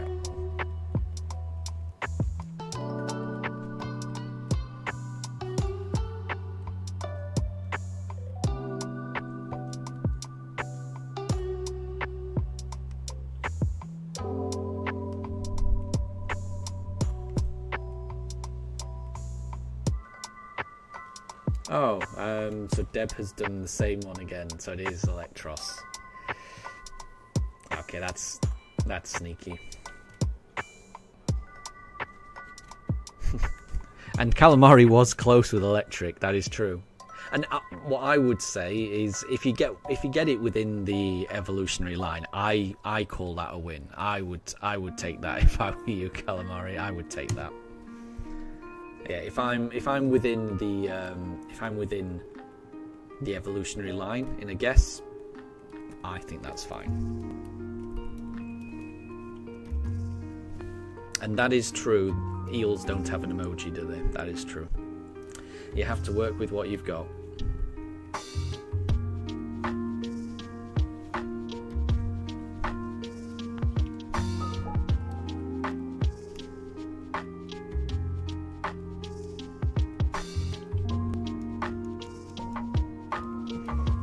Okay, so it looks like Pranjul's got one, and he's saying that here is one. So let's see what Pranjul's got.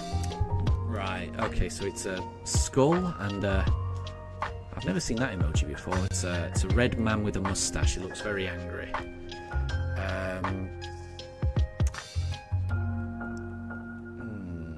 Calamari saying Dusk Skull. Yeah. Moondrop saying Dusk Noir. I like that. But it's not, apparently. Well, the skull is making me think of a ghost, right? That's what I'm thinking.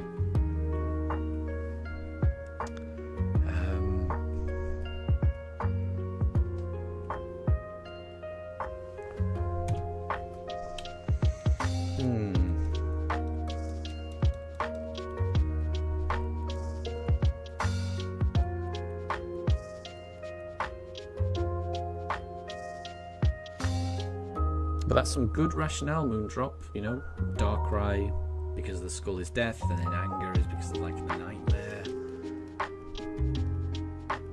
I can see that.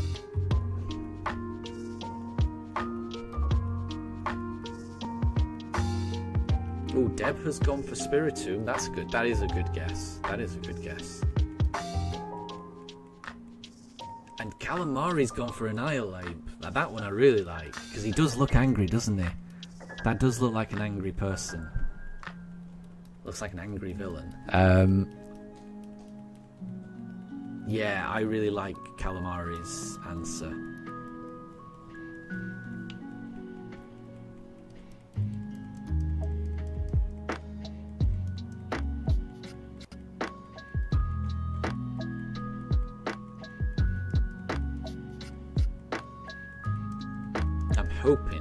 I'm hoping it's Annihilate, because that makes sense to me.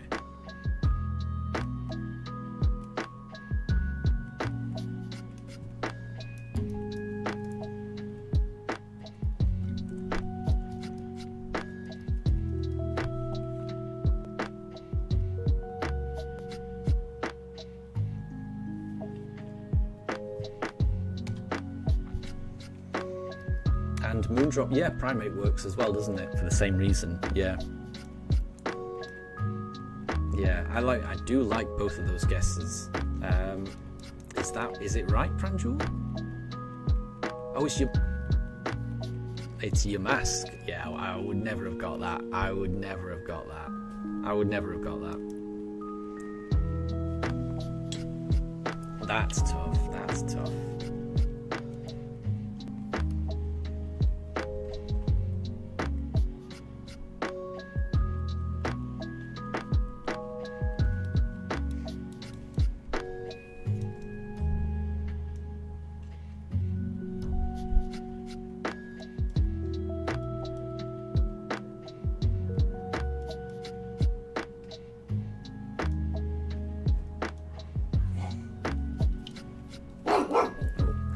Apologies, Daruk has just heard something outside. He's a little bit angry.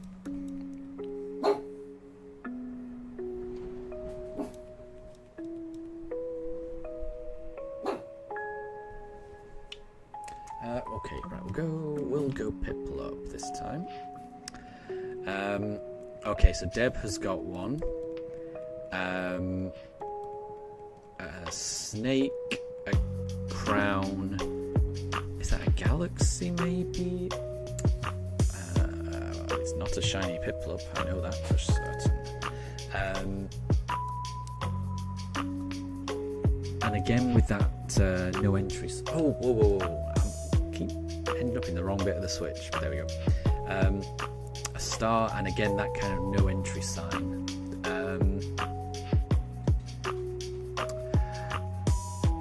Calamari's guess of Terrapagos is a really good one. I'm puzzled by the snake because there's definitely a turtle emoji, so I'm surprised there's a snake involved. But Terrapagos does make sense for a lot of that, because with its shell ability, it kind of it does nullify one super effective move, the first one, or it's something like that. I can't remember how it works. With its, is it Terra Shell ability? Yeah, I like Calamari's guess there. If it wasn't that, Moondrop thinks, oh, it was Rayquaza. Oops, I'm selecting the wrong thing.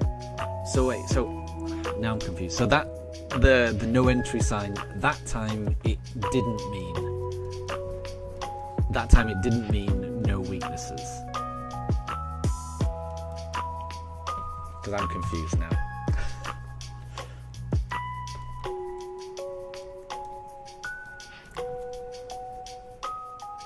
But it wasn't just Rayquaza, it was shiny Rayquaza, which is cool.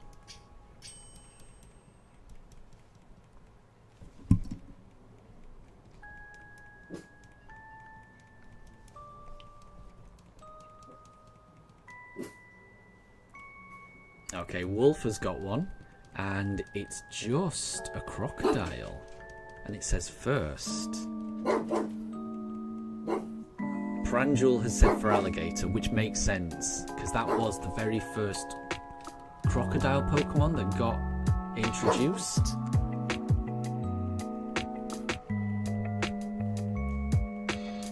So I think for alligator makes a lot of sense to me. If it's not for alligator, then I would go with maybe Fuecoco.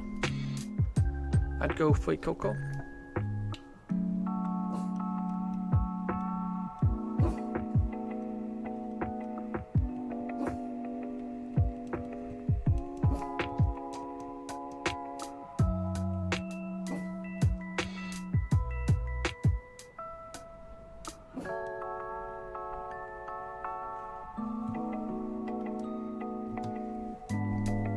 We might need a clue, Wolf, for yours.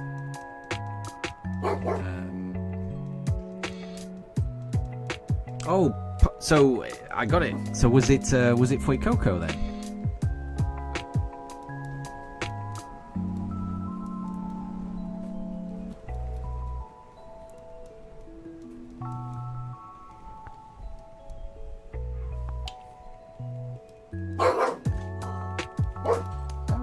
What's the matter?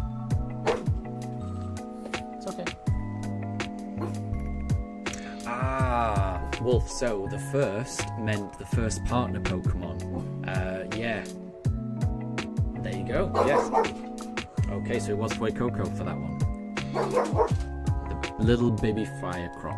Awesome. Okay, so Moondrop has done one, and it's done a emoji with money symbols in its eyes.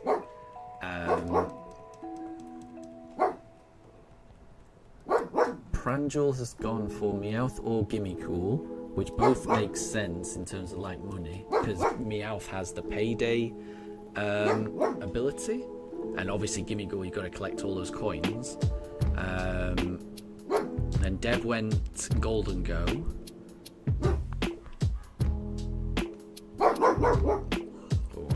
Actually, I can hear a dog outside. Bear with me. I'm just going to close the window and just see if that helps. Bear with me 1 second.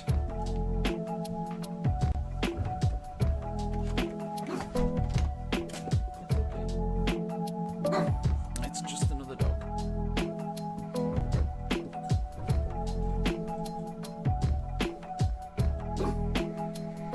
Okay, right. Let me catch up. Where am I?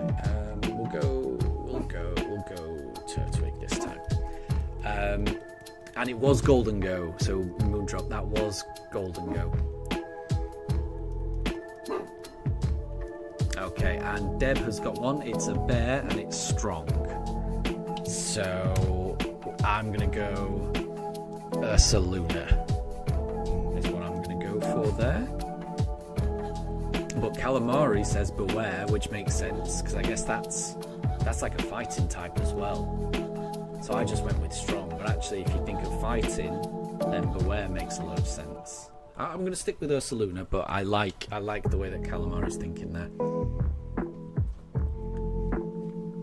Oh, and Pranjul's done one as well. I think we need to only have one game going at one time, because otherwise it becomes confusing about who's answering what.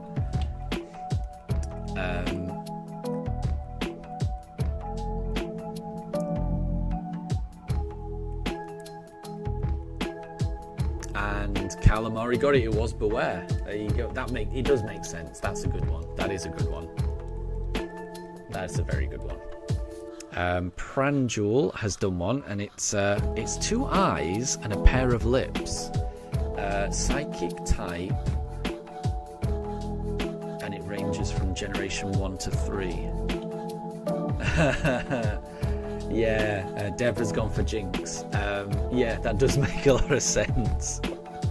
Yeah, that does make a lot of sense. Now Deb has said it, and it was Jinx. Yeah, because Jinx has got that. What is it? It had the sweet kiss ability. Yeah, so those. Yeah, the eyes and the lips. That makes sense. And psychic type, generation 1. That does make sense.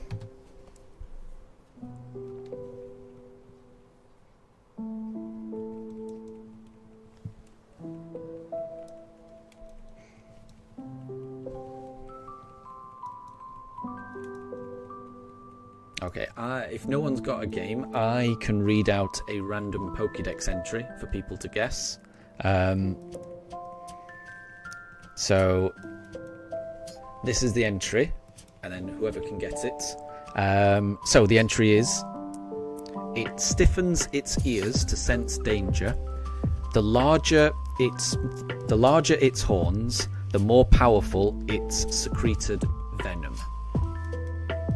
Okay, so the clue is, well, the Pokédex entry is: it stiffens its ears to sense danger, and the larger its horns, the more powerful its secreted venom.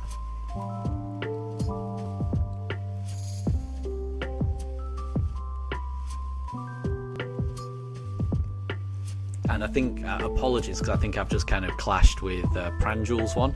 So, we'll just do mine and then we'll do yours, Pranjul. But I think because there's a delay between what I'm saying and how it comes up in chat, yeah, apologies for that. Can you type it or copy and paste it? That probably would be better, wouldn't it?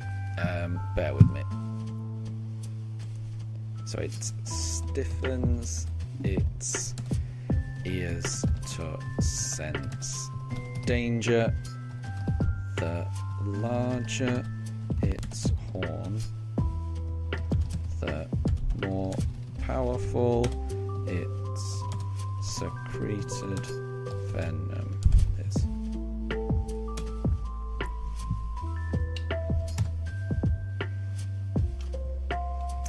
And Calamari has guessed the Nidoran line, which is the right one. Yeah, so it's Nidoran Male's entry from Pokemon Red and Blue.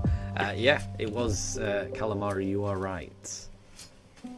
But that was a difficult one. I think that was a difficult one. So Pranjul has done one, which is like the fire emoji and a bird.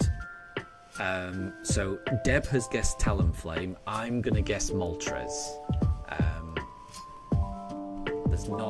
There's not many. And Deb went with Nidoran as well. Absolutely correct. Absolutely correct.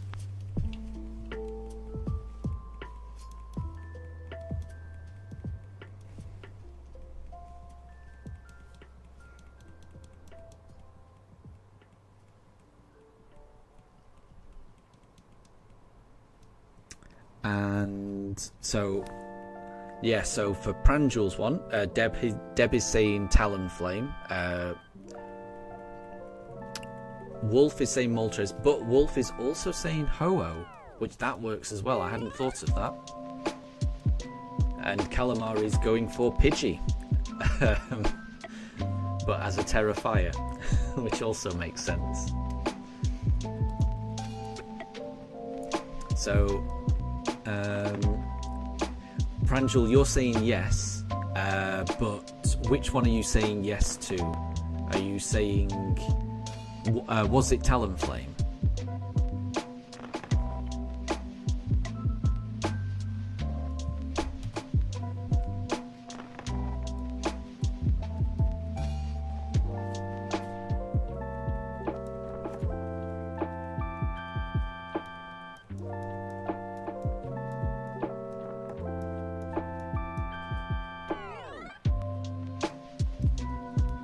I'm assuming it was Talonflame.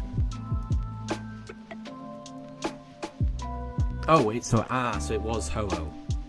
Oh, there you go. So Wolf got it. Well done, Wolf. So Deb has done one. It's a kind of bird, but it's a bird with a skull. And Pranjul's guessing Corviknight. Wolf has guessed Decidueye.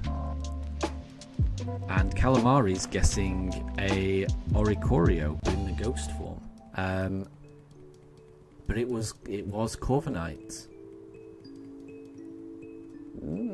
Interesting.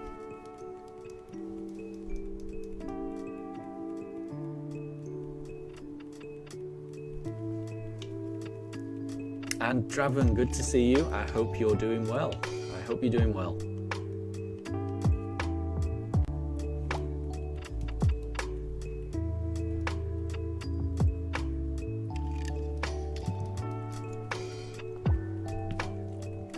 At the moment, we are playing various games of Who's That Pokemon?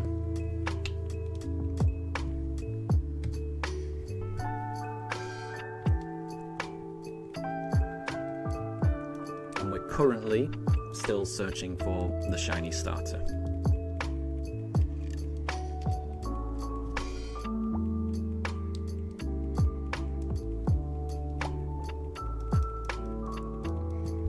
Okay, so Deb has got one. It's a kind of whirlwind with an eye, a light bulb, and that symbol that confuses me. I'm not quite sure whether it means it doesn't have any weaknesses, or it could mean it has an immunity.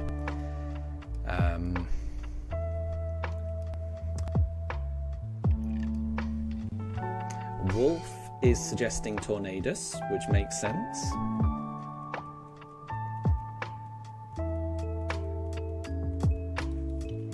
And you're just at work, Draven. Well, I hope your day at work goes well. And Calamari, you're supposed to be asleep, but you're staying up for the riddle. So no, I'm sorry if we're keeping you up. And the same goes with Pranjul as well. But it is not. So it's not Tornadus, and it's also not Regieleki. Well, I'm kind of thinking Thunderous then, because of the whirlwind, and light bulb is kind of electric-y.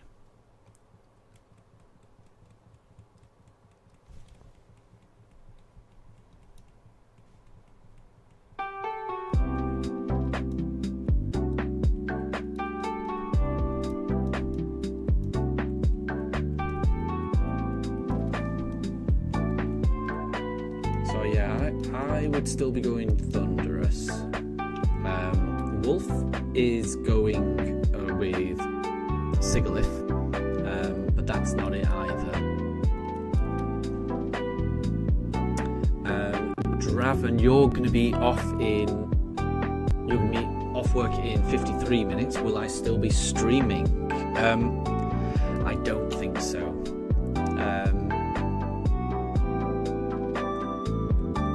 Yeah, so I think what I'm going to be doing is I'll be streaming probably for the next half an hour. I'll be streaming up to encounter probably 2,975. That will mean I'll have done.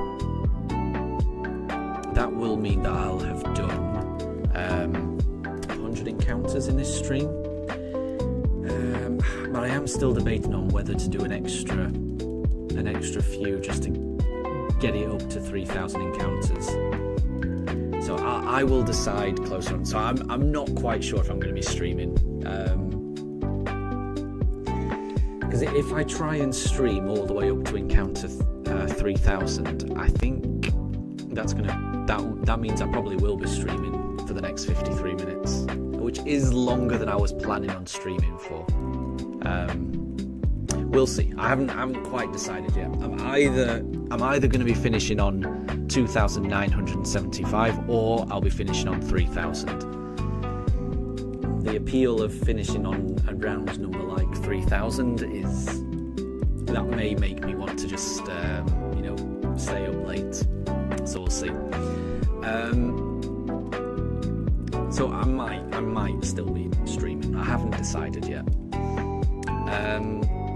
So we're still working on Deb's one. And Calamari, yes, I will be streaming tomorrow. It'll be a fairly long stream, but I don't think it'll be as long as my previous weekend streams, where I think I did almost 10 hours. I think I'll probably be streaming from around about midday British summertime for around 7 hours. I think that's the plan. I'll try and schedule it as well, so it shows up as this is when I'll be live. So Deb has given a couple of hints for their clue. It has forms, so there's different forms for this one. But it's not thunderous or tornadoes or anything like that. And it's not Regieleki. Ooh, Wolf has gone for Necrozma. That's interesting. I don't know too much about that.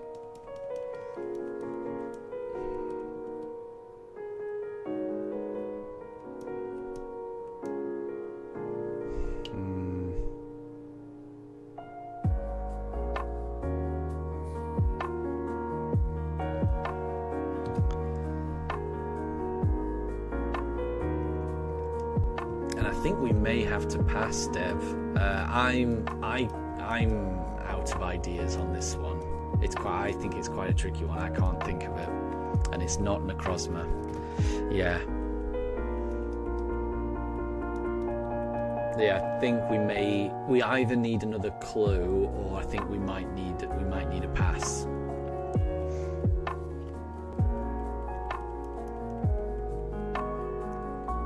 Calamari, yeah, you're right. 7 hours is long, but yeah, if you are able to join, yeah, it's always good. It's always good. Yeah, I mean, I think everyone's given up on the one, and the answer was Rotom Fan. Rotom Fan. Yeah. Okay. Kind of like wind, and then electric. I can see that.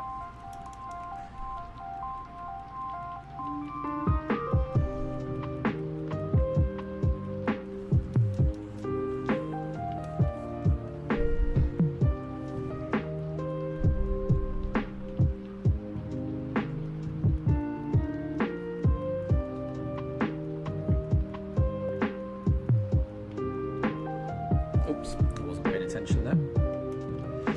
We will go Chimchar this time.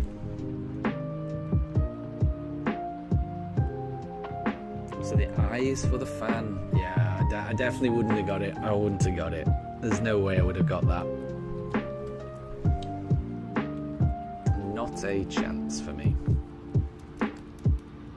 So yeah, I'm 45 encounters away from reaching 3,000. I think I'm going to try and get to 3,000.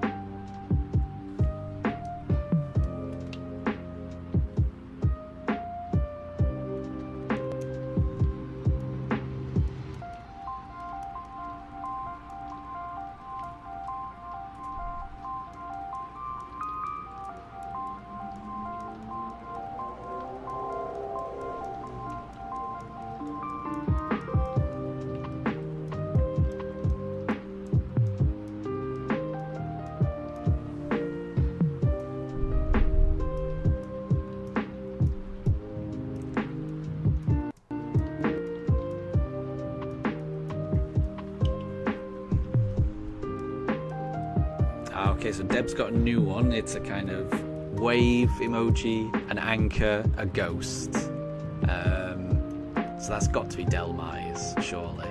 And Wolf agrees with Delmise.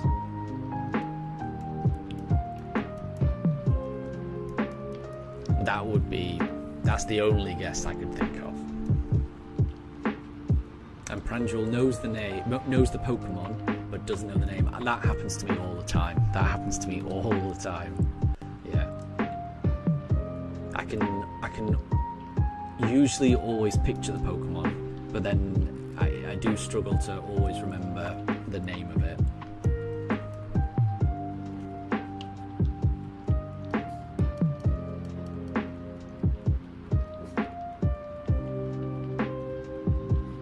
Oh, wait. So Deb is saying that it was Gen 1 that it was introduced. So it's not Delmise. Oh no, wait, now Deb is saying it was Generation 6. Okay. I mean, the only one I can think of is Delmise. So it's... Delmise is wrong. That's the only anchor one I can think of. I was certain it was Delmise.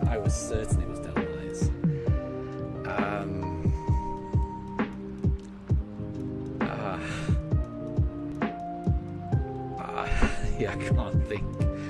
That's the I mean, to me, yeah, the only one that makes sense is Delmise. I can't think of anything other than that.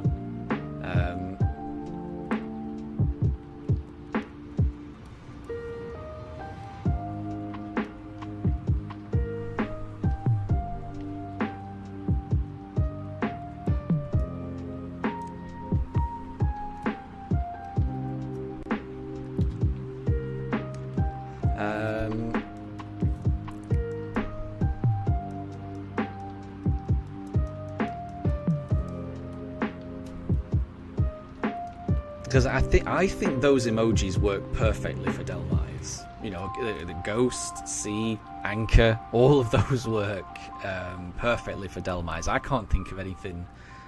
I don't know Generation 6 too well.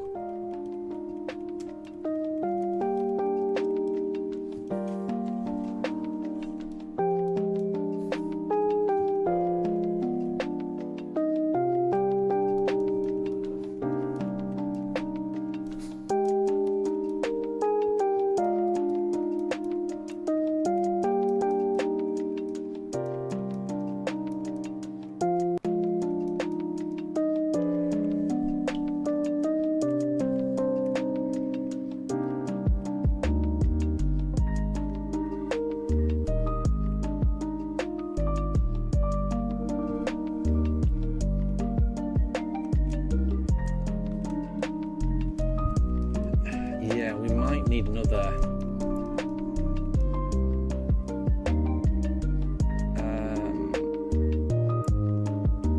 so the anchor doesn't represent an anchor but something that lives deep. Maybe like binnacle, but then I'm not sure what the ghost is.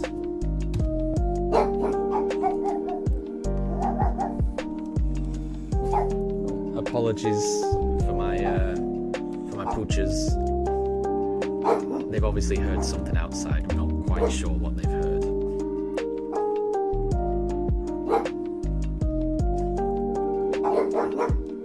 Hey, calm down. It's okay. It's just the wind. It's okay. Oh, Drogalgi is a good shout as well.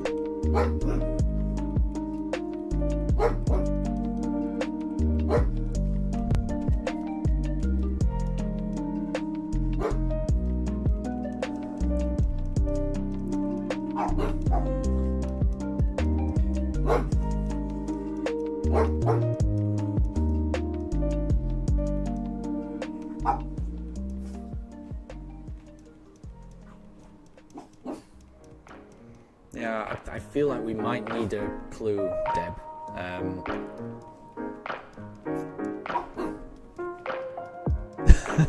Okay, so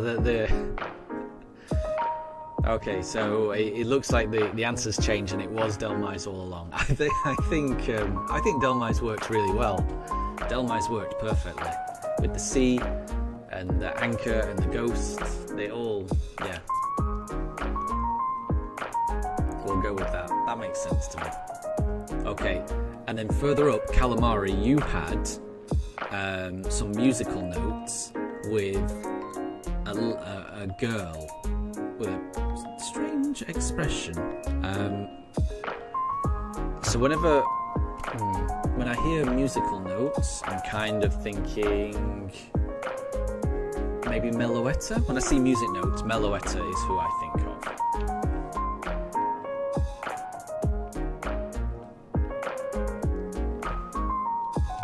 So I'm assuming Deb's one was just Delmise, or I'm not quite sure. Or was there something else?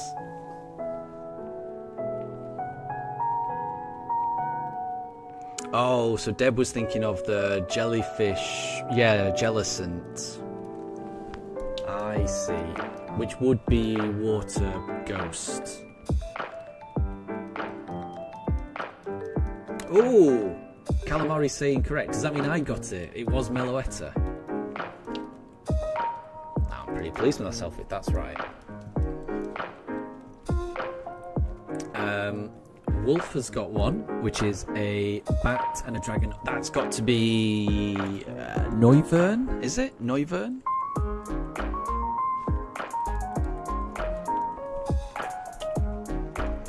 Because that's a dragon type, isn't it? I always forget it's a dragon type, but it looks like a bat. And it was Meloetta. Good. I'm glad I got that. I had a very frustrating time trying to catch Meloetta in Scarlet and Violet. I was spinning round and round and round looking for leaves in the Blueberry Academy. I was looking for it for a very long time.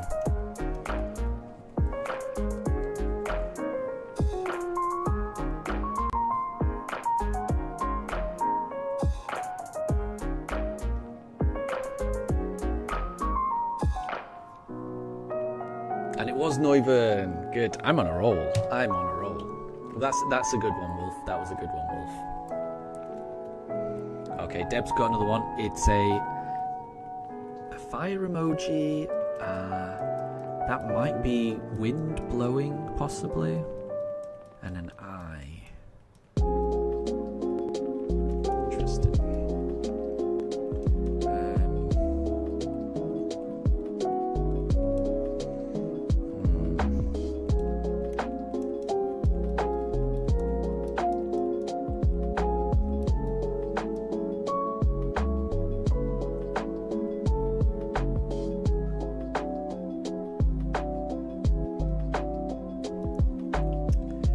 I'll go with Volcanion because it's kind of fire and that looks kind of steam-y. So yeah, I'll go with Volcanion. Calamari's going with Rotom Heat, which that does fit, doesn't it, with the eye and the wind blowing, based on the last one. Well, based on an earlier one that we had. And Wolf. Noivern and Noibat are underrated. Yeah, no, I would agree. And I didn't know that Ash raised one all the way from an egg. That's interesting. Because I think I've only seen the first 2 seasons of the anime. I haven't seen any of the more recent stuff. It's the type of thing that I do want to watch one day and catch up on. So, for Deb's one, it is not Rotom Heat, and it is not Volcanion. Okay.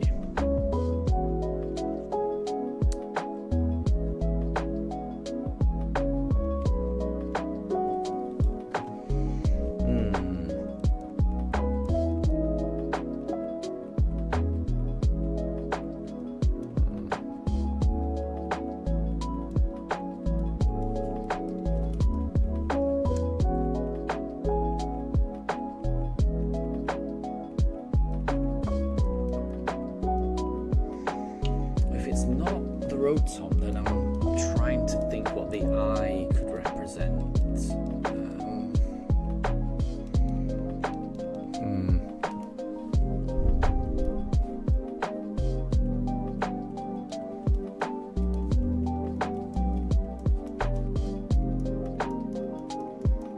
Oh, it got a paradox form. In that case, I'm going to go with Entei. There's not too many fire types that got paradox forms, so I'll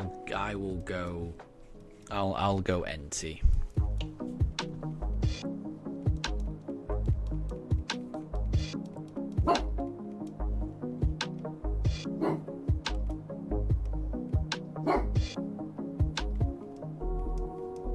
Ooh, Volcarona's a good shout from Calamari. That got 2, didn't it?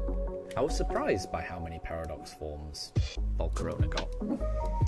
And Wolf, so Ash's Noibat egg, it was actually Ash's Howlucha that found it. Oh, that's nice.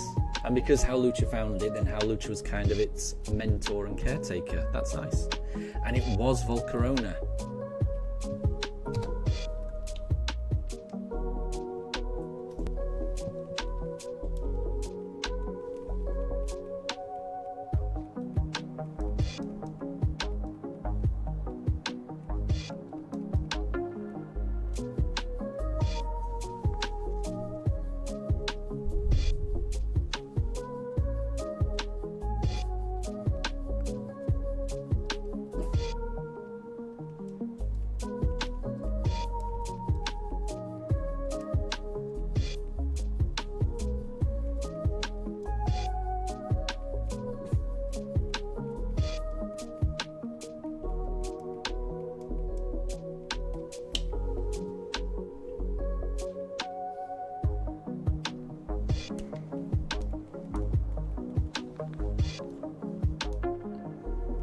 Okay, I've got another Pokédex entry, and this time what I'll do is I will write it in chat, and I'll also read it out, but I'll write it in chat first.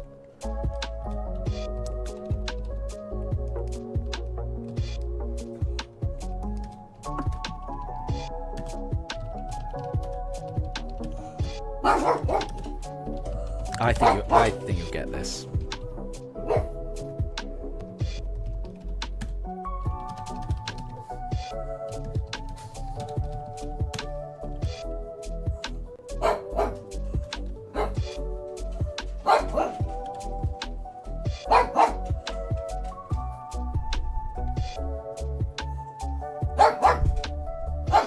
Okay, here we go. So this is my clue. I think you'll get this. I think you'll get this. So the patterns on this Pokemon depend on the climate and topography of the land it was born in. So any guesses?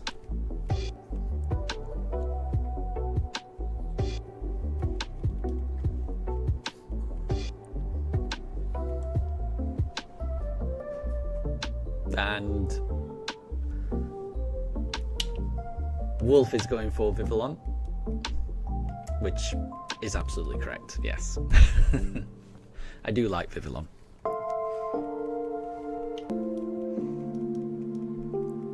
I do. I think Vivillon is, it's up there with my favourites. It's definitely up there with my favourites, Vivillon. I thought that might be a bit teasy.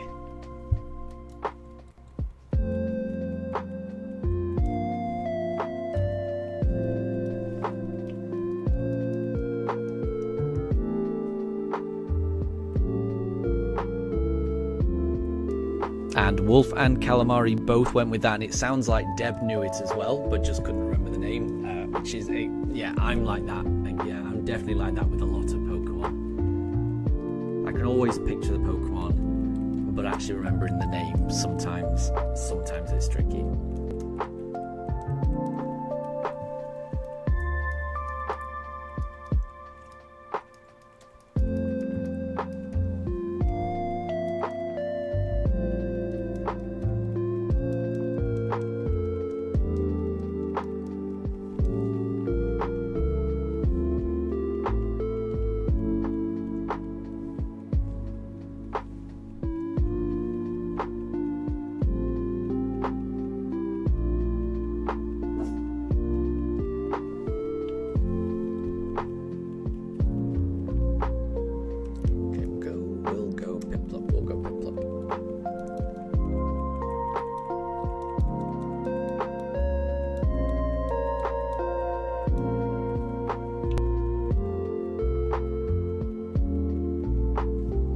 Okay, so Calamari's got one, and it's just some ice cream.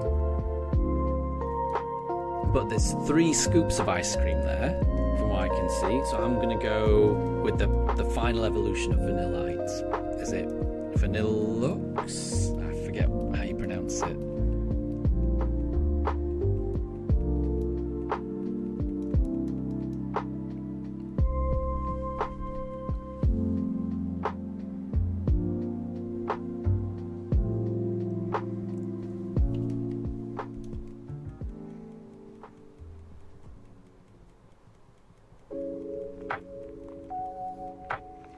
And Wolf, yeah, I probably will do. So, yeah, will I add Vivillon to my Legend ZA team when I do my first playthrough? Yeah, I've already seen Vivillon in the trailer, so I know it's there. And yes, I probably will. It probably will be in my team. Because even though it's my favourite, I don't think I've ever done a playthrough with it. So, yeah, I will be doing that. And I'm looking forward to it. I'm very much looking forward to Legends ZA. Very much so. So Deb's got one. This Pokemon has the habit of hugging its companions. Many trainers have left this world after their spines were squashed by its hug. Oh, wow. But Wolf and Calamari are both saying beware. That makes sense to me. That makes a lot of sense to me. Big old bear hug. That does make sense to me. That's quite a dark Pokédex entry. Some of these Pokédex entries are pretty dark.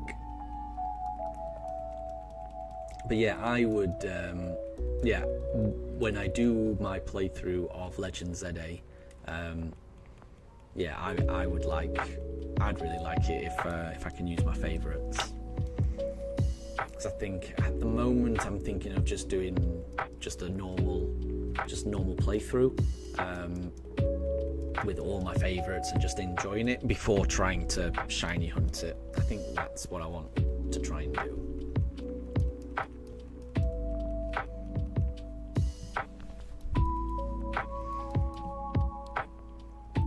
But I did miss out on the pre-orders for that game, which means I won't get the random plushie, which I'm a bit upset about, because I had every opportunity to pre-order it, and I just kept waiting and procrastinating, and I didn't pre-order, and now they are sold out. I'll still be able to get the game, but it just won't have the plushie that I was looking forward to getting, like the random one. But it's not the end of the world.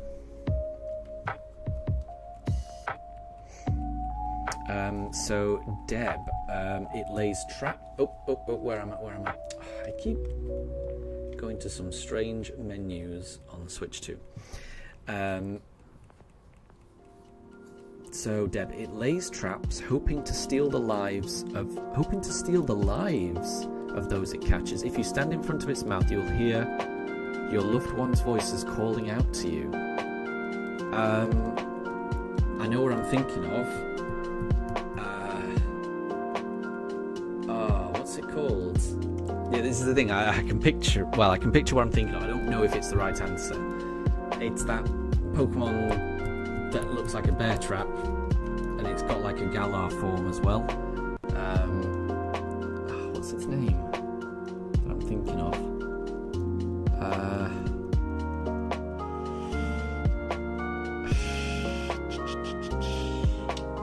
What is his name? Is it Stunfisk? I'm going to go with Stunfisk. That's it. But Wolf is correct. Those are some creepy descriptions. These Pokédex entries are cursed, basically.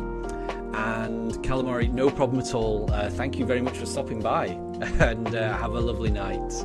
And I will catch you later.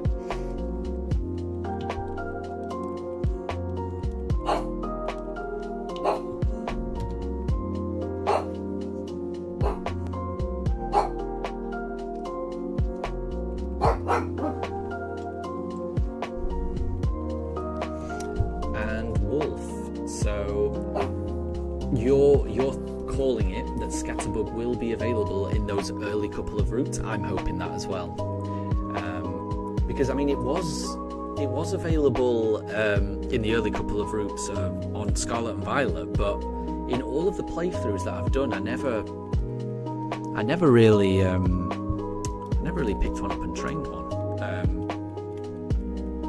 So for Legend ZA, I definitely will. Because I guess, the majority of my playthroughs of Scarlet and Violet, I guess it was before I realised, it was before I actually kind of fell in love with Vivillon as a Pokemon. Because I guess I really liked Vivillon after having shiny hunted it with all of the forms, getting the postcards through Pokemon Home and playing Scarlet and Violet, so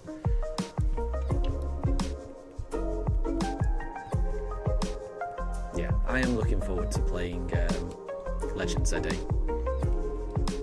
And the answer was G-Max Gengar. Ooh, that's tricky.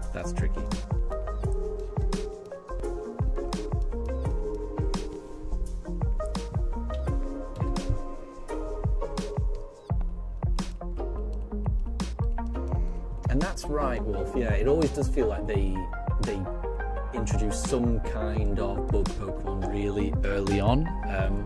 I get the impression that the Pokemon Company does that to help newer players, because bug Pokemon tend to evolve quicker than other Pokemon, right? So if you're brand new to the series, I think the Pokemon Company wants you to catch a bug Pokemon and watch it evolve and realize, these Pokemon, they can evolve, they can turn into different things. And it kind of teaches players the mechanics of evolution really early on in the game, which I suspect they quite like. So bug Pokemon tend to evolve quite early, and I think that's why the Pokemon Company likes to introduce them early on in games to kind of teach newer players, which works for me, because like I say, I'm hoping that they put Scatterbugs in at the start of Legend ZA.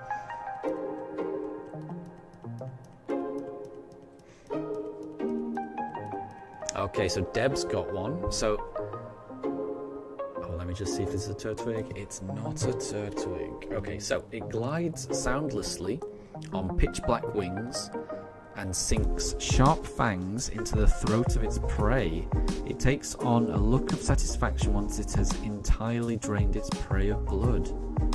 Oy, oy, oy. Pitch black wings.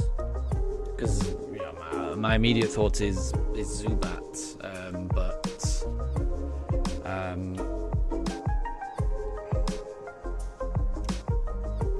I wouldn't have described Zubat's wings as pitch black. That's the problem.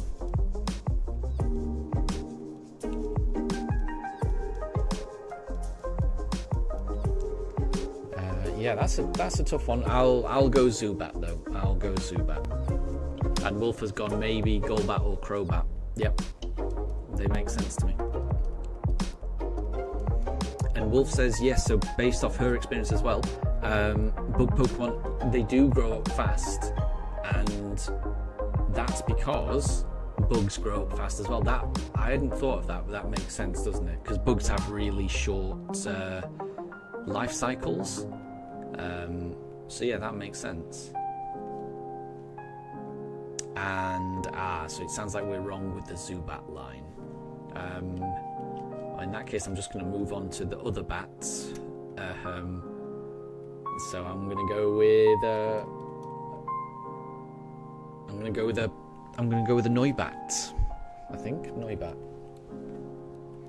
could be a Pokédex entry from a different game. They tend to change them up, because I think we've had Noibat already, but it could just be a different entry from a different game, maybe.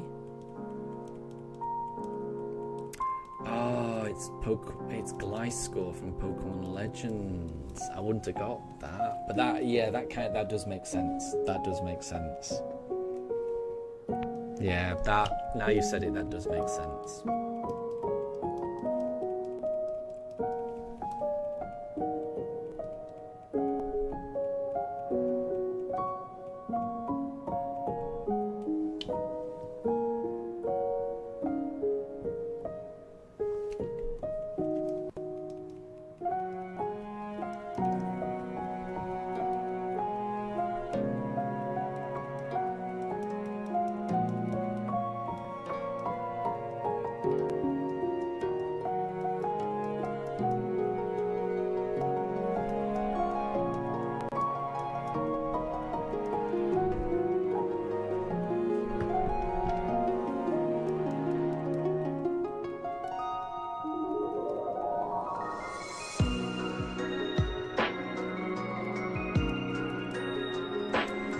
So, we're on encounter 2972.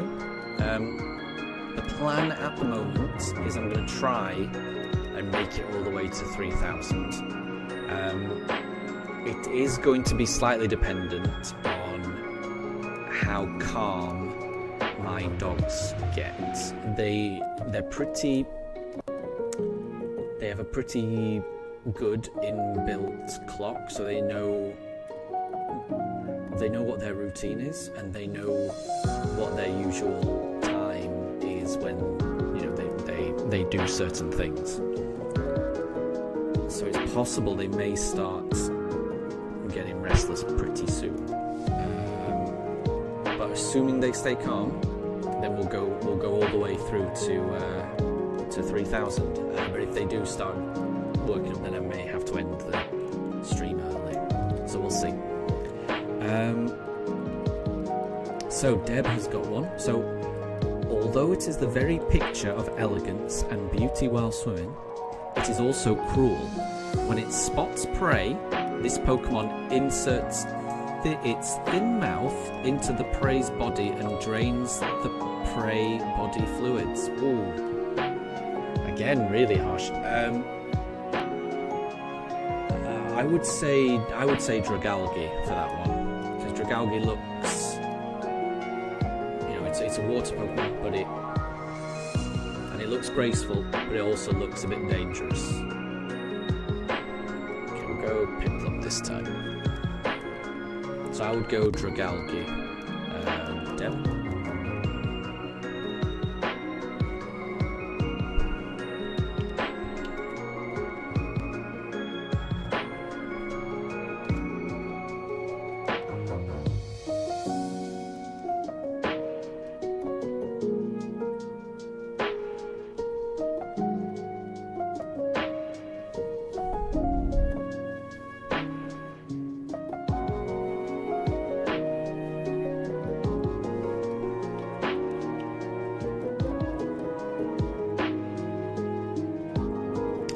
Gorobus was the answer.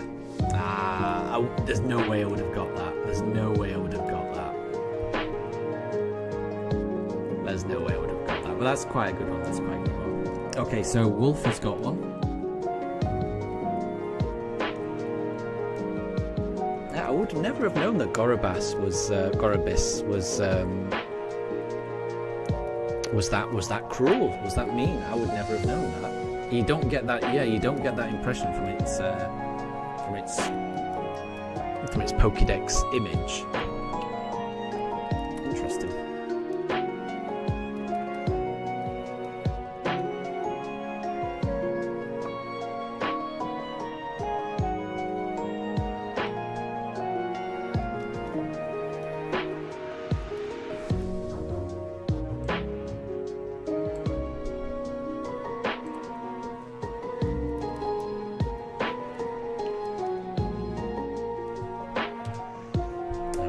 We've reached 2,975.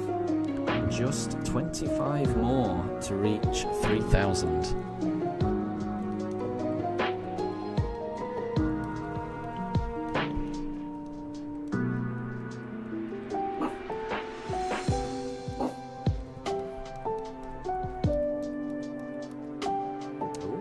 Okay, so Wolf has got one. While its burning body is already dangerous on its own, this excessively hostile Pokemon also has large and sharp fangs.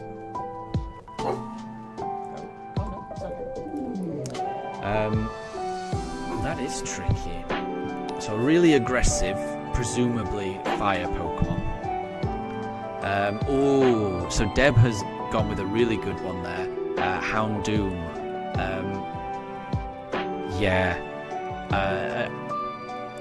I agree with Deb. Now that Deb said that, that makes complete sense to me. So yeah, if it's not Houndoom, maybe I would go NT maybe, but I think Houndoom makes more sense.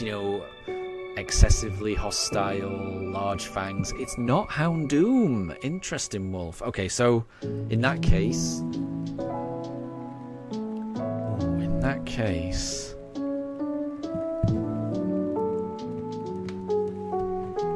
In that case, I'm kind of thinking NT.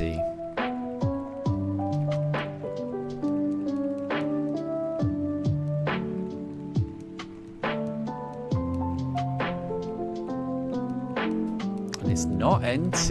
Ooh. Okay, so what has fangs and is a fire type?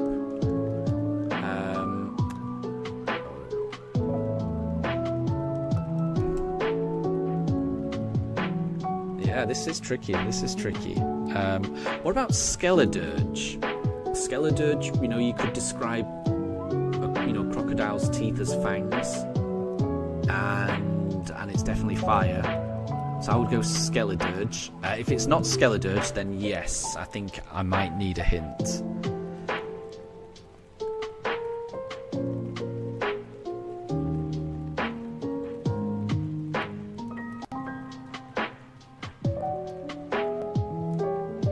But yeah, I agree, Deb. I thought it was Houndoom. I thought you were right with Houndoom. And it's not Skeledirge. I think we might need a hint then, Wolf. Trying to think what else it could be.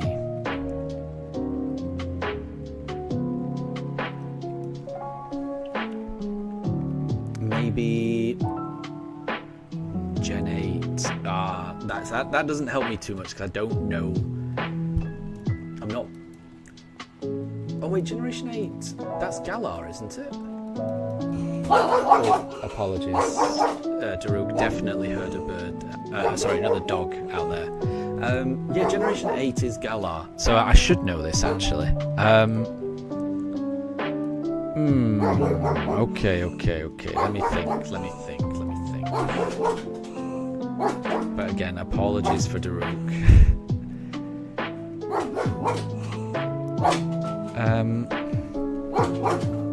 It is a fire type, though. It's not...